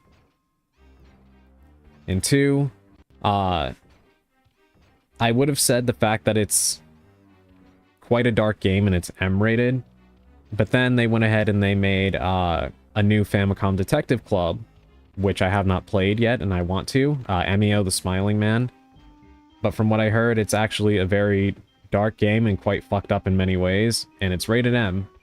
And apparently that deals with things like suicide and violence against children. So I don't really think Nintendo's worried about the M rating, you know? I think it's probably more a financial fear. That it would be an overcommitment to remaking or making a new one. And they're not convinced it would do well, which sucks. But unfortunately, they might be right about that. That's why I do think that a remake would probably be the best way to go to test the waters. Content-wise, if they made Emio, I feel like they'd be fine with doing Eternal Darkness. Remedy could do it, but they're busy. Remedy would be an interesting choice, but yeah, they are booked up. They're very booked and busy. They've got Control, Resonant. They're remaking Max Payne 1 and 2, right? I think? Yeah. I don't think that would be the case. Plus, I don't think Remedy has ever worked with Nintendo before. I don't know who I would say could work on it. If anything, an interesting choice would probably be, God, what are they called? I'm forgetting their name, but the studio that made Silent Hill F. Because they had actually worked on that Resident Evil multiplayer game, Neobards. I could see Neobards being an interesting choice for a Eternal Darkness remake, or if not them, then maybe Bloober Team, the people that remade Silent Hill 2. But they're quite busy with the Silent Hill 1 remake. But they are quite a large studio. Because at the same time that they were making Silent Hill 2, they also made that game Chronos: The New Dawn. And they've talked about really liking Nintendo before. So, I don't know. They might be an interesting choice for an Eternal Darkness remake, honestly. I didn't like Mercury Steam's take on Metroid for Metroid Dread. I have not played it yet. That is something I really want to play. So I can't comment on that, but I am interested to play it. I remember when Metroid Dread was actually just a project that was supposed to be for the DS, and then it just dropped off the face of the earth. I was so shocked when it ended up being re-revealed and coming out on the Switch. I need Nintendo to get out their asses and put a bunch more stuff on NSO's GameCube library right fucking now. Agreed, Dandy. Yeah, they are not moving anywhere near fast enough for my taste. There's so many games I want to play.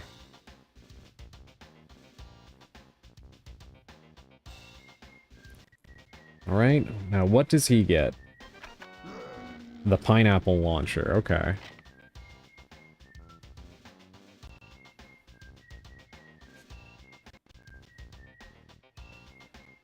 Take a look at this ammo belt, Chunky. All you Kong dudes get to carry more ammo.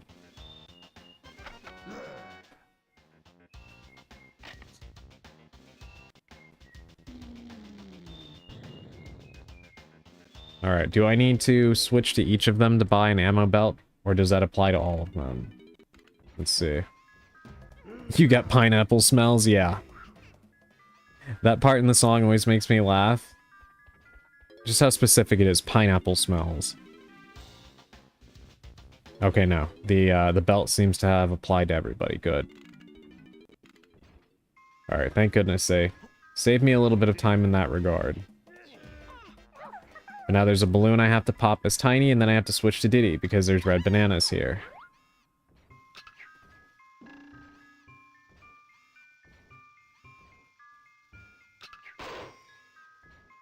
Alright, there we go. Yeah, as far as games on the NSO that I want Star Fox Adventures because I've wanted to play that game since I was a kid. I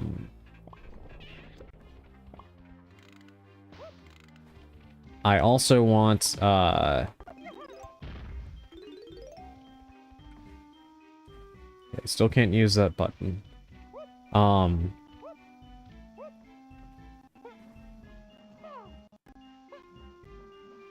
This is not a Nintendo game, and I don't know if they would be able to get this game on there. But I really want, Hunter the Reckoning.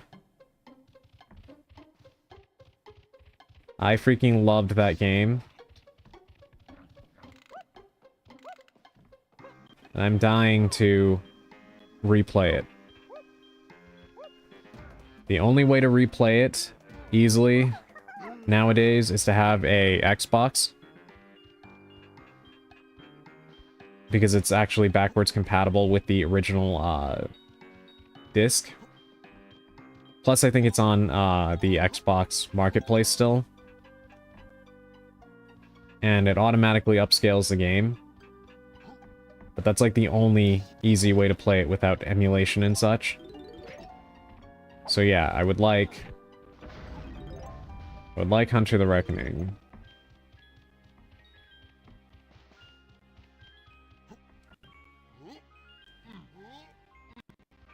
I really want Star Fox Assault on GameCube. Yeah.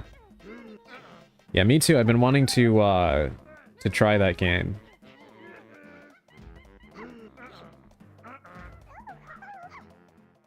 Alright, let's go with Lanky. What I need to do is find that other room that had Cranky Kong, so we can get their upgrades. Star Fox Adventures, Star Fox Assault, Lost Kingdoms 1 and 2, and others I can't remember right now. Yeah, and the thing is, I feel like all of that is pretty doable. Lost Kingdoms is interesting because I don't know if they'd be able to with the weird Skittles thing. But I'm sure they could negotiate with From to get the games on there.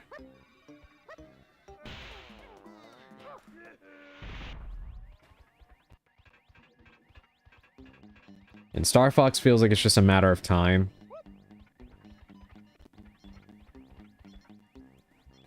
They're just updating them way too slowly.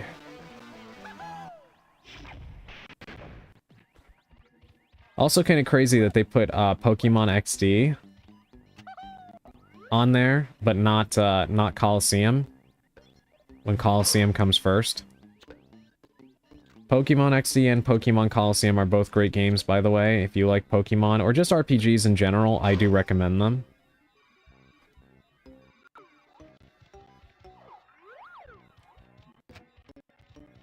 Okay, 3.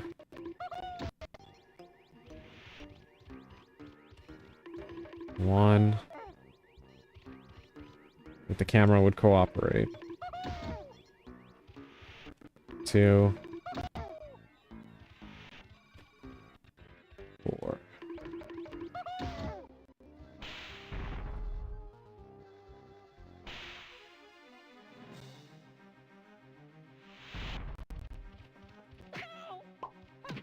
The song playing in the background kind of sounds like it could be from Perfect Dark a little bit if it was, that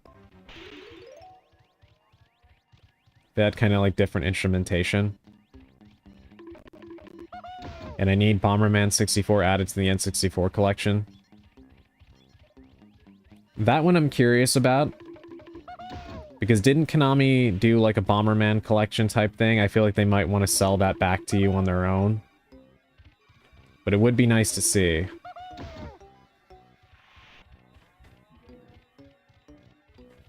Now 1.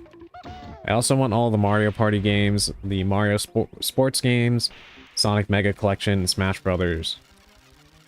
I'm honestly curious about what they'll do with Smash. Jay?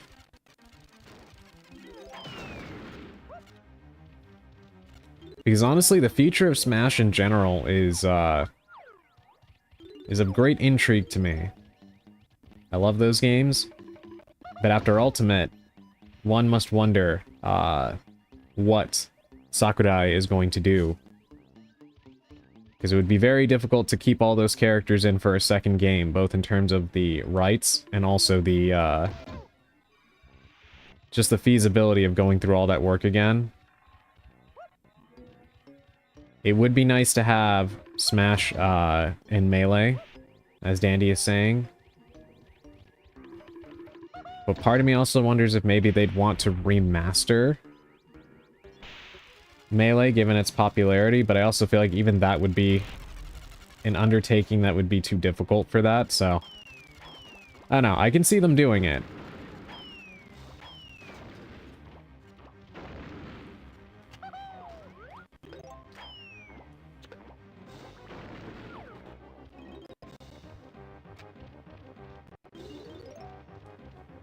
Is there still one alive? Yes, there is. And he can't figure out what direction he wants to go in. There we go.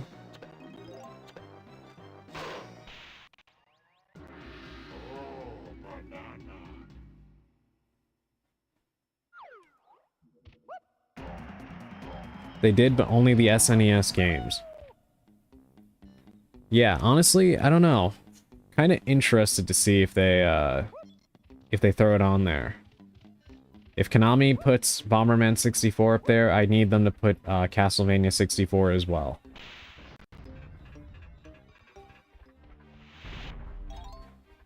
Alright, more coins for Diddy Kong. And I still need a new Army Men game. Dandy, I know, right?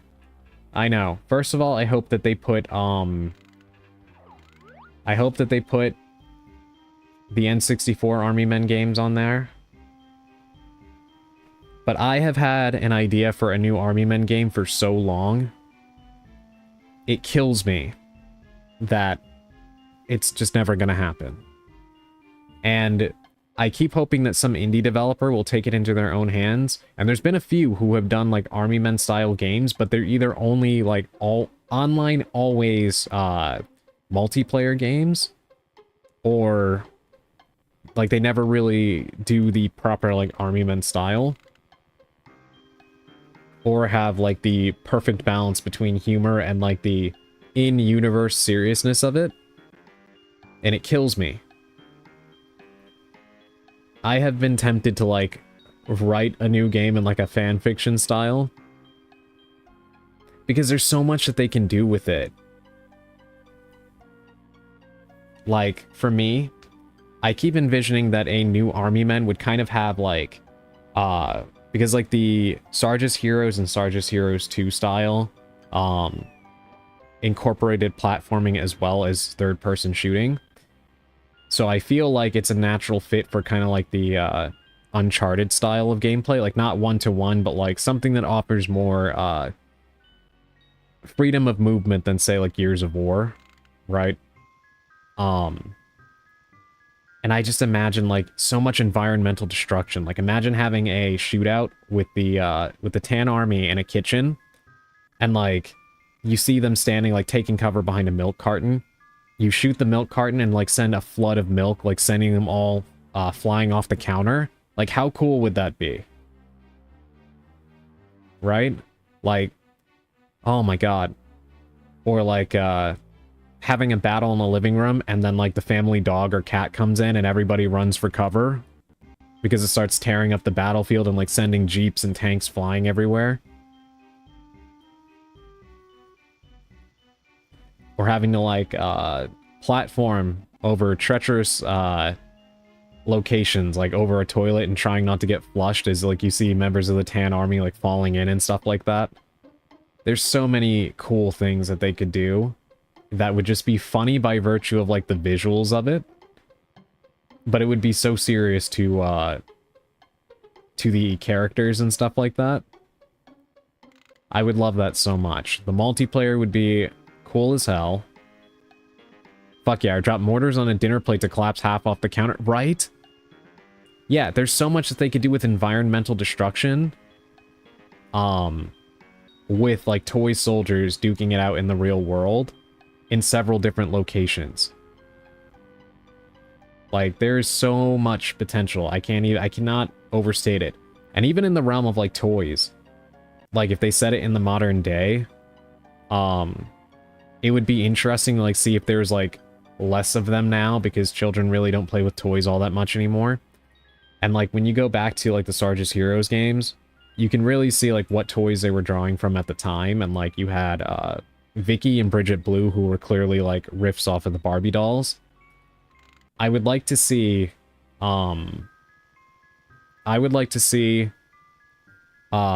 takes on, like, action figures, Bratz dolls, Monster High dolls, like, especially, like, the Grey Army is supposed to kind of be, like, the spooky ones, right? With Dr. Mad and all that. I feel like Monster High doll parodies would be, like, a perfect, like, perfect subset of toys to belong to the Grey Army and such. There's so much they could do. Such a shame that that series, went the way that it did, or 3DO went the way it did, I should say. And character model destruction. I want to melt enemies in real time like Sarge's War promised me. I know, right? Yeah, there's so much they could do. Hold on, I gotta catch up on chat a little bit. I went off for a bit. Or give Ultimate a Switch 2 upgrade. That is a good idea, Jay. I'm kind of surprised they haven't done it, but again, it might have something to do with all the rights holders involved. I would like to see the next Smash Brothers bring back the side-scrolling levels like Melee's Adventure Mode or Smash Tour. Yeah, that would be fun. I would like that too. I kind of wonder if maybe his next take on Smash might be something completely different, like a different genre, but then that might be seen as sacrilege. But I trust Sakurai to come up with something. He's a very intelligent person. I was reading and I heard Monster High and I awoke like a sleeper agent. Yeah, we were talking about the Army Men games, which were, you just have to see them. They were very cool, and I miss them like crazy.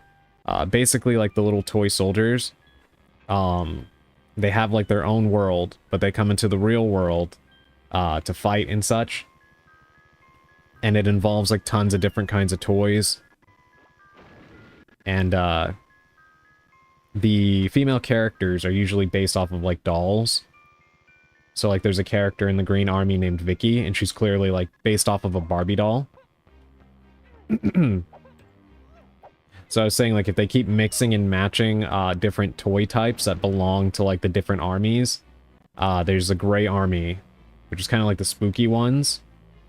They have like a mad scientist named Dr. Mad, fittingly, that was taking soldiers and like dissecting them and putting like different different colored parts on them, like red, green, blue, and stuff like that, and attaching it to them and creating like zombies and such in the plot line. And I feel like Monster High doll parodies would go very, very well with the Grey Army. There's so much that they could do that they never actually got a chance to tap into.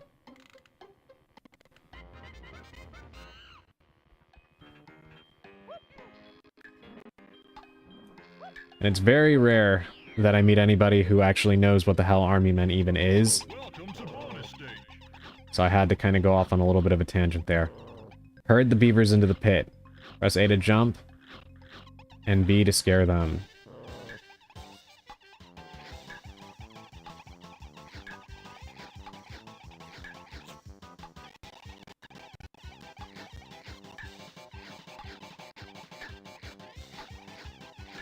What the heck am I doing here?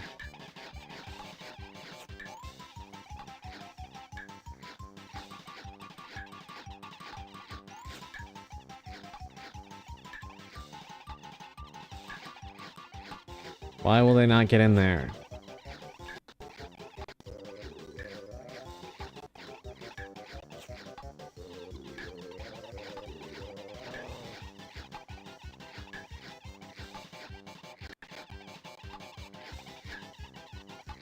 This is very awkward.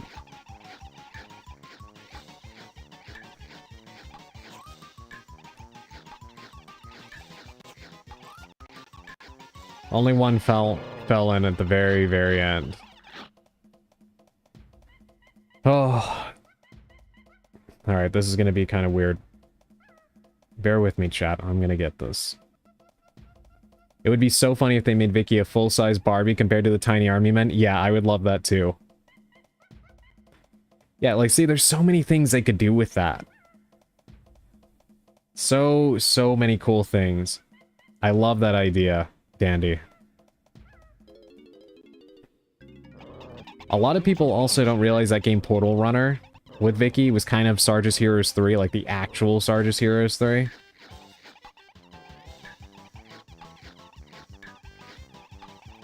Sarge's War is very depressing, not just in the events of the story, but the reasoning why the writer took that direction. Basically, they kind of knew they weren't going to be able to make anymore, so they kind of just... They kind of just resigned themselves to saying goodbye, which is sad. I remember this. I cannot say that I am liking having to herd these beavers right now. But yes, welcome back, Ball Guy.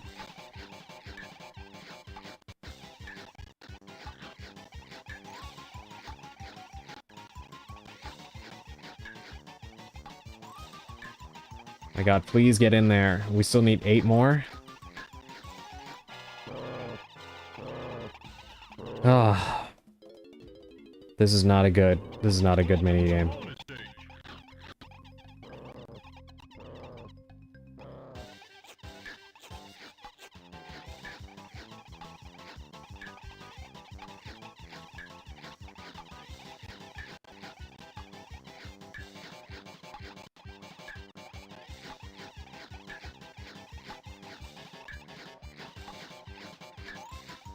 Okay, well, being a little bit more aggressive does seem to help, but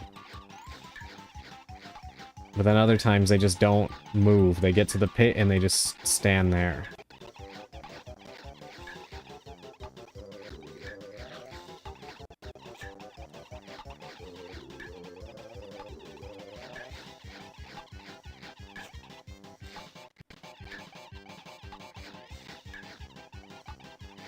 Oh, this is so stupid.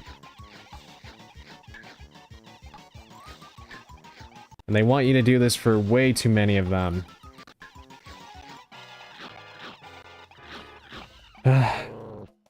I want the army men to end up on a Warhammer table with all the plastic terrain and the way too overdramatic minis. That is such a cool fucking idea. Dandy. That's a great idea. Yeah, like, honestly, the army men idea is so creative and cool, and they never really got the most out of it because of, yeah, I don't know how ambitious their ideas were when they were making the games, but I would say tech definitely would have been a limiting factor in what they could have portrayed, but if you imagine one of those games now, the concept of small soldiers in our world and different comedic like setups, but they take it seriously. There's so much to work with there. So much to work with.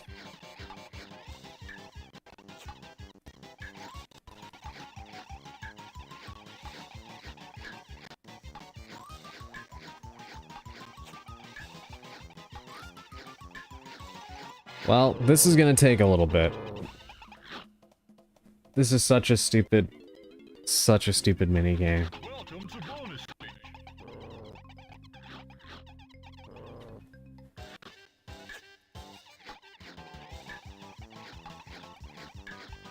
Army Men Total War. Oh my god. They actually did do an RTS. Literally called Army Men RTS. I'm sure you guys know that. And, the series was honestly so versatile. It just makes me so sad that it doesn't exist anymore. And, I honestly don't even know who owns it at this point. I know for a while it was Global Star Software, and they made those Abomination games using the name that we don't talk about. Especially because they randomly turned Sarge into a villain and then melted him in a microwave. Which is just... what do you even say? Come to bonus stage.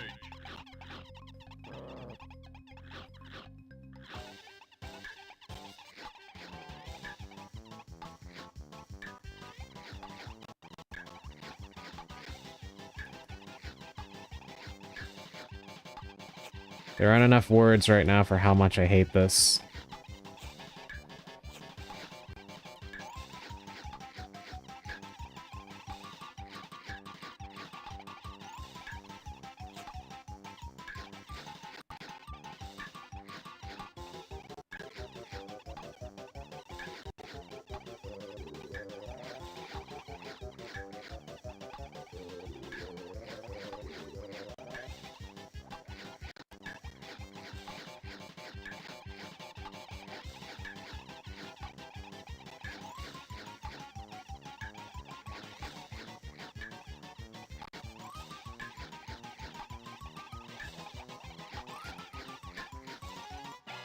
I'm getting closer each time, but...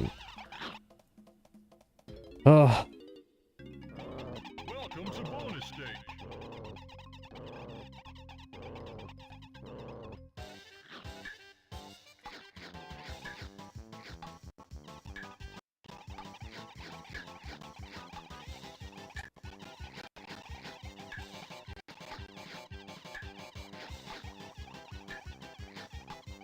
You know, we were talking about the NSO before, games we want on it. This one goes without saying, but it's kind of crazy to me that they haven't put Super Mario Sunshine on there yet. Seems like something you'd want on there before summer's over, you know? Perfect summertime game. Hey Dark, welcome in. Was just checking my mail and saw you streaming. How's it going? Oh, it's going good. I'm playing Donkey Kong 64. Dealing with this interesting mini game, we'll say. not so well designed. But overall, really enjoying the game as a whole. Yeah, how are you doing today? Welcome to bonus stage. Alright, let's try again.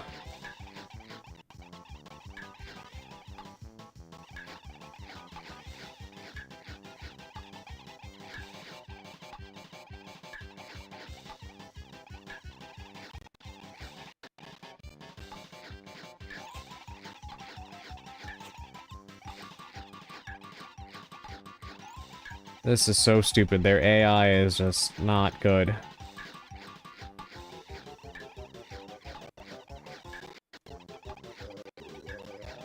They move towards the pit when they want to.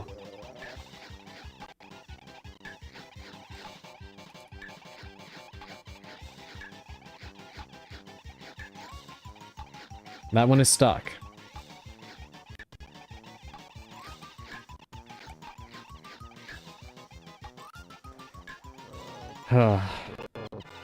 Good, today, Small Kitty managed to get 2 fairly big packages to the post office and shipped for a fortune to my friend for their birthday. Hey, that's great to hear. Happy you got that taken care of. Kind of silly they can't jump in themselves, it seems. Yeah, you're supposed to, like, scare them into it. But they just don't react the way that you think they will.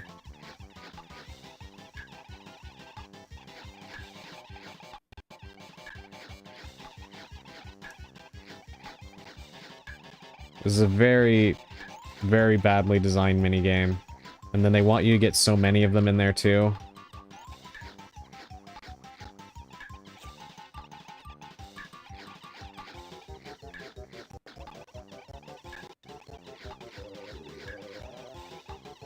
It's like they get caught on something and then just don't go in.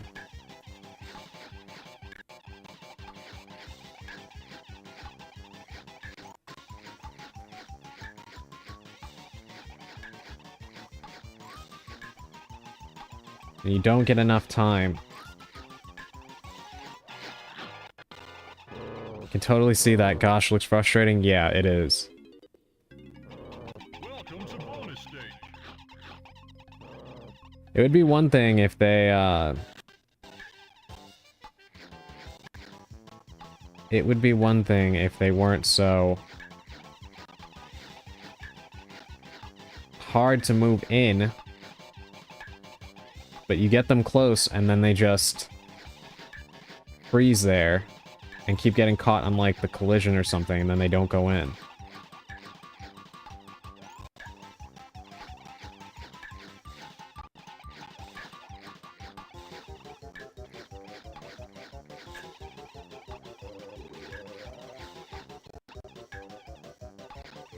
Alright, come on.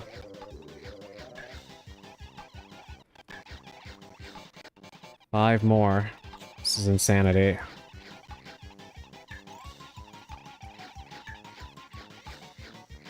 Three more. Two more. Oh, you've got to be kidding me.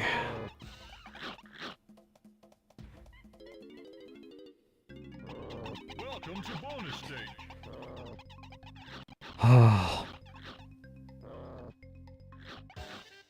So close, yeah.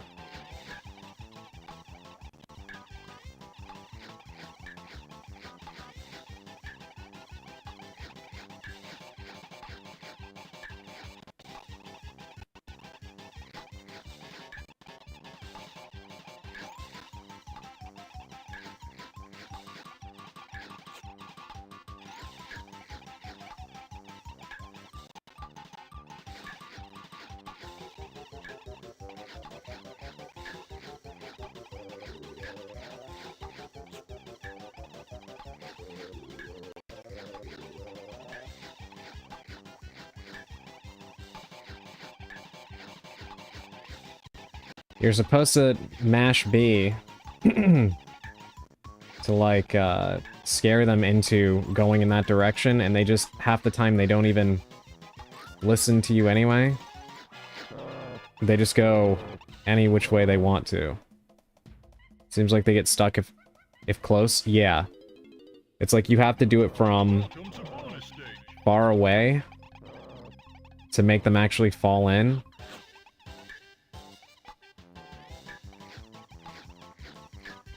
But even then, sometimes it doesn't work.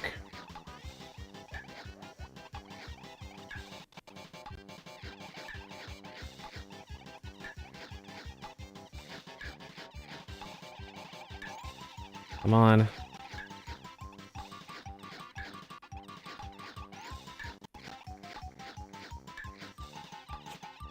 This sucks so much.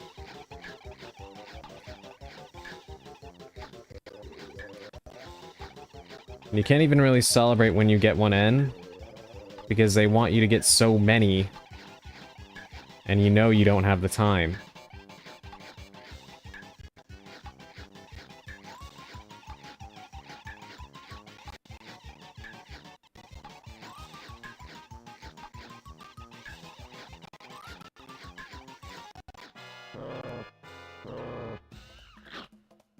I imagine there's someone out there who has, like, the prime strategy to use in this thing.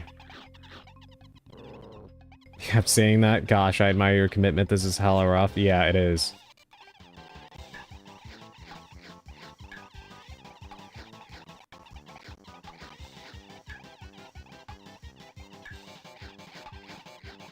It's another one.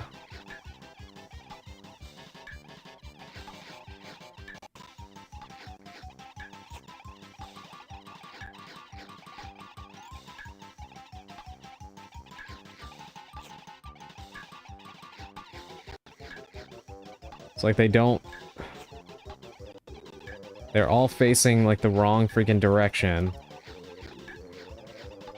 And you can't easily get them moving where you want them to. And they don't stop moving. So anytime you approach them, it's always at, like, from a disadvantaged angle.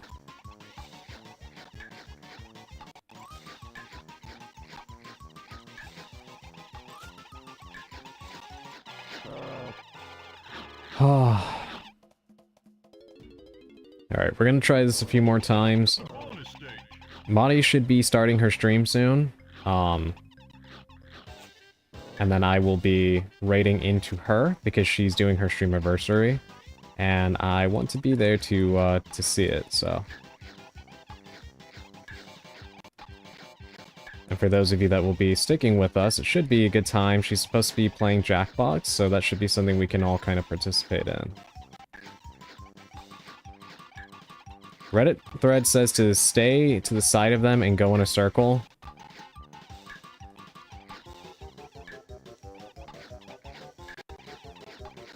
I think I can see the method to the madness.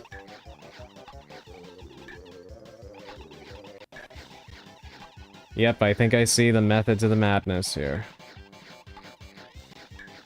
But then you are still victim to the wonky physics.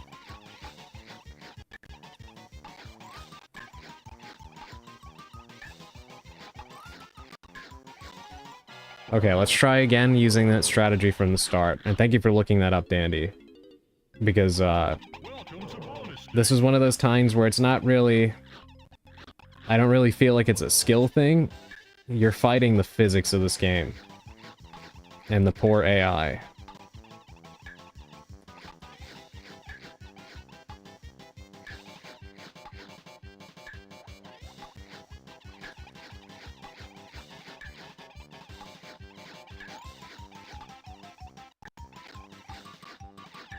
This should not be as difficult as it is.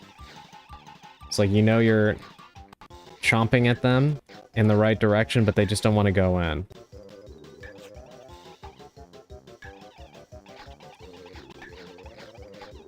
What do you mean you are not skilled at an obscure minigame in Donkey Kong 64? I am most definitely not. I am most definitely not, or we would be done with this by now.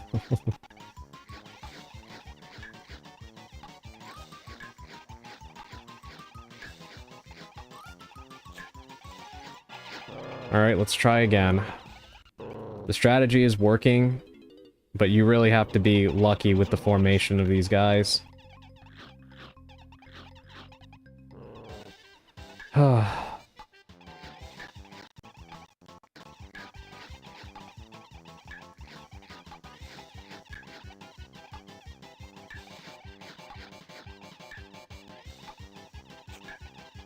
So look at that. They are so far away and facing the wrong direction. So you have to like completely rearrange them. Then you get them there and they just mill around the void and don't go in. Sometimes you need to actually like get close and nudge them in.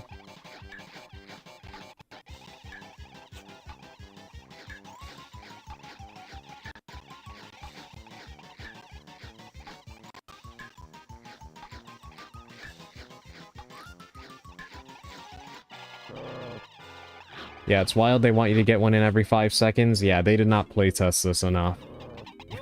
Not at all.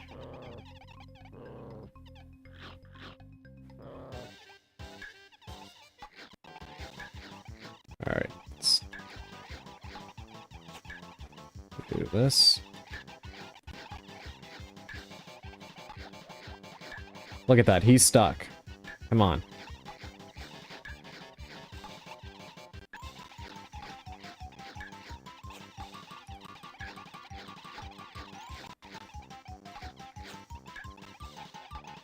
Eight. We still need to get 8 more in there.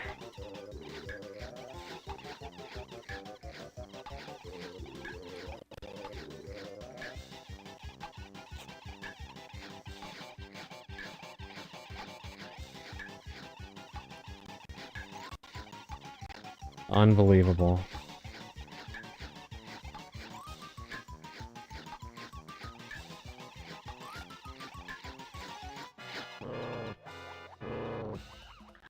Just go counterclockwise. Focus on the group going around the hole rather than each one individually. Welcome to bonus stage.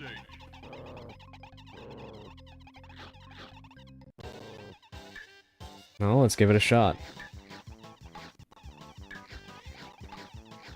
Alright, 1 in there.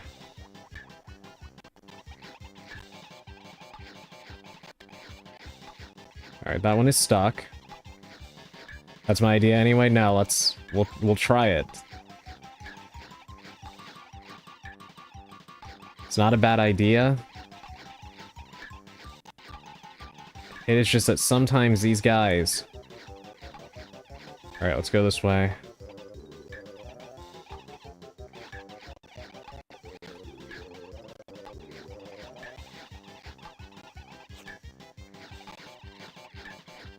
It's like you need to get in a little bit sometimes, see, to nudge them in like that.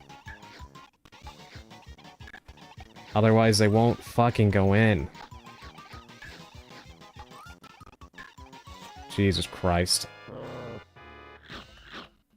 I think I learned the definition of insanity. Thanks, Adrian. Yeah. Welcome to bonus stage. Raid time? Alright, hold on. Let's try this one more time. Because you know what's gonna happen? I am going to end up saving it on the emulator here. And the next stream is gonna start out with us trying to do this shit again. So I hope you're all ready for that.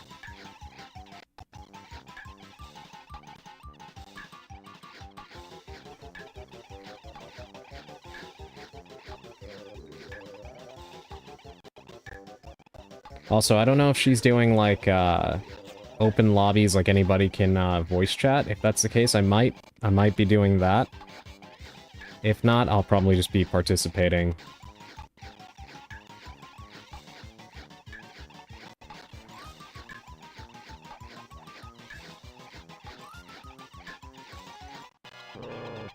Alrighty. Well, we're not giving up. And we're gonna save it legitimately right here. So next time we continue, we will be starting exactly from this point until we get this freaking mini game. Let me go ahead and move us over.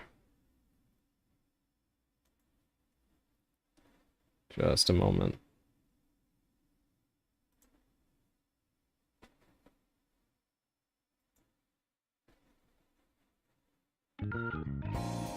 Alright. Thank you all for joining me today. This was a much shorter stream than usual. But I want to support my friend Mari. It's her stream anniversary, and she's doing a whole lot of cool stuff this week. I'm going to try to be a part of as much of it as I can be. But I will be back tomorrow. She doesn't have anything planned tomorrow, so we'll probably be streaming for longer. Probably with more of this game. But we'll see how it goes. But anyway, we're going to keep the post-stream chit-chat to a minimum so we can go ahead and raid into her. So, thank you all for being here. I really appreciate all of you as usual. Let me queue up the raid.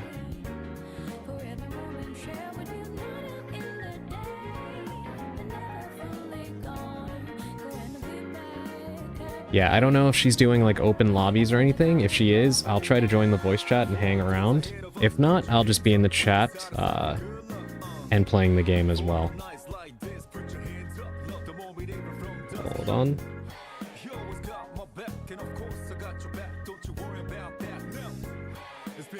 There we go. Alright. Thank you all for joining me here today. For those of you that are coming along to play and stuff, I'll see you on the other side. And for those of you that won't be, I will see you tomorrow. Our raid message, as always, is Hallie Raid. And you can throw in whatever emotes you want. There's an example. But yeah, that's going to be it from me. Take care of yourselves. If you haven't eaten, get something to eat. If you need sleep, go get some sleep. And I'll either see you on the other side or I'll be seeing you tomorrow. But either way, until next time, as always, stay spellbound.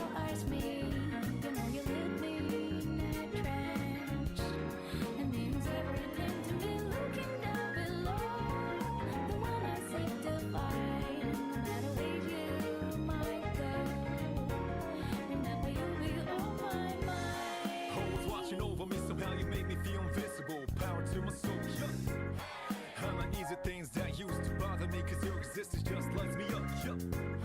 You always got my back, and of course I got your back. Don't you worry about that.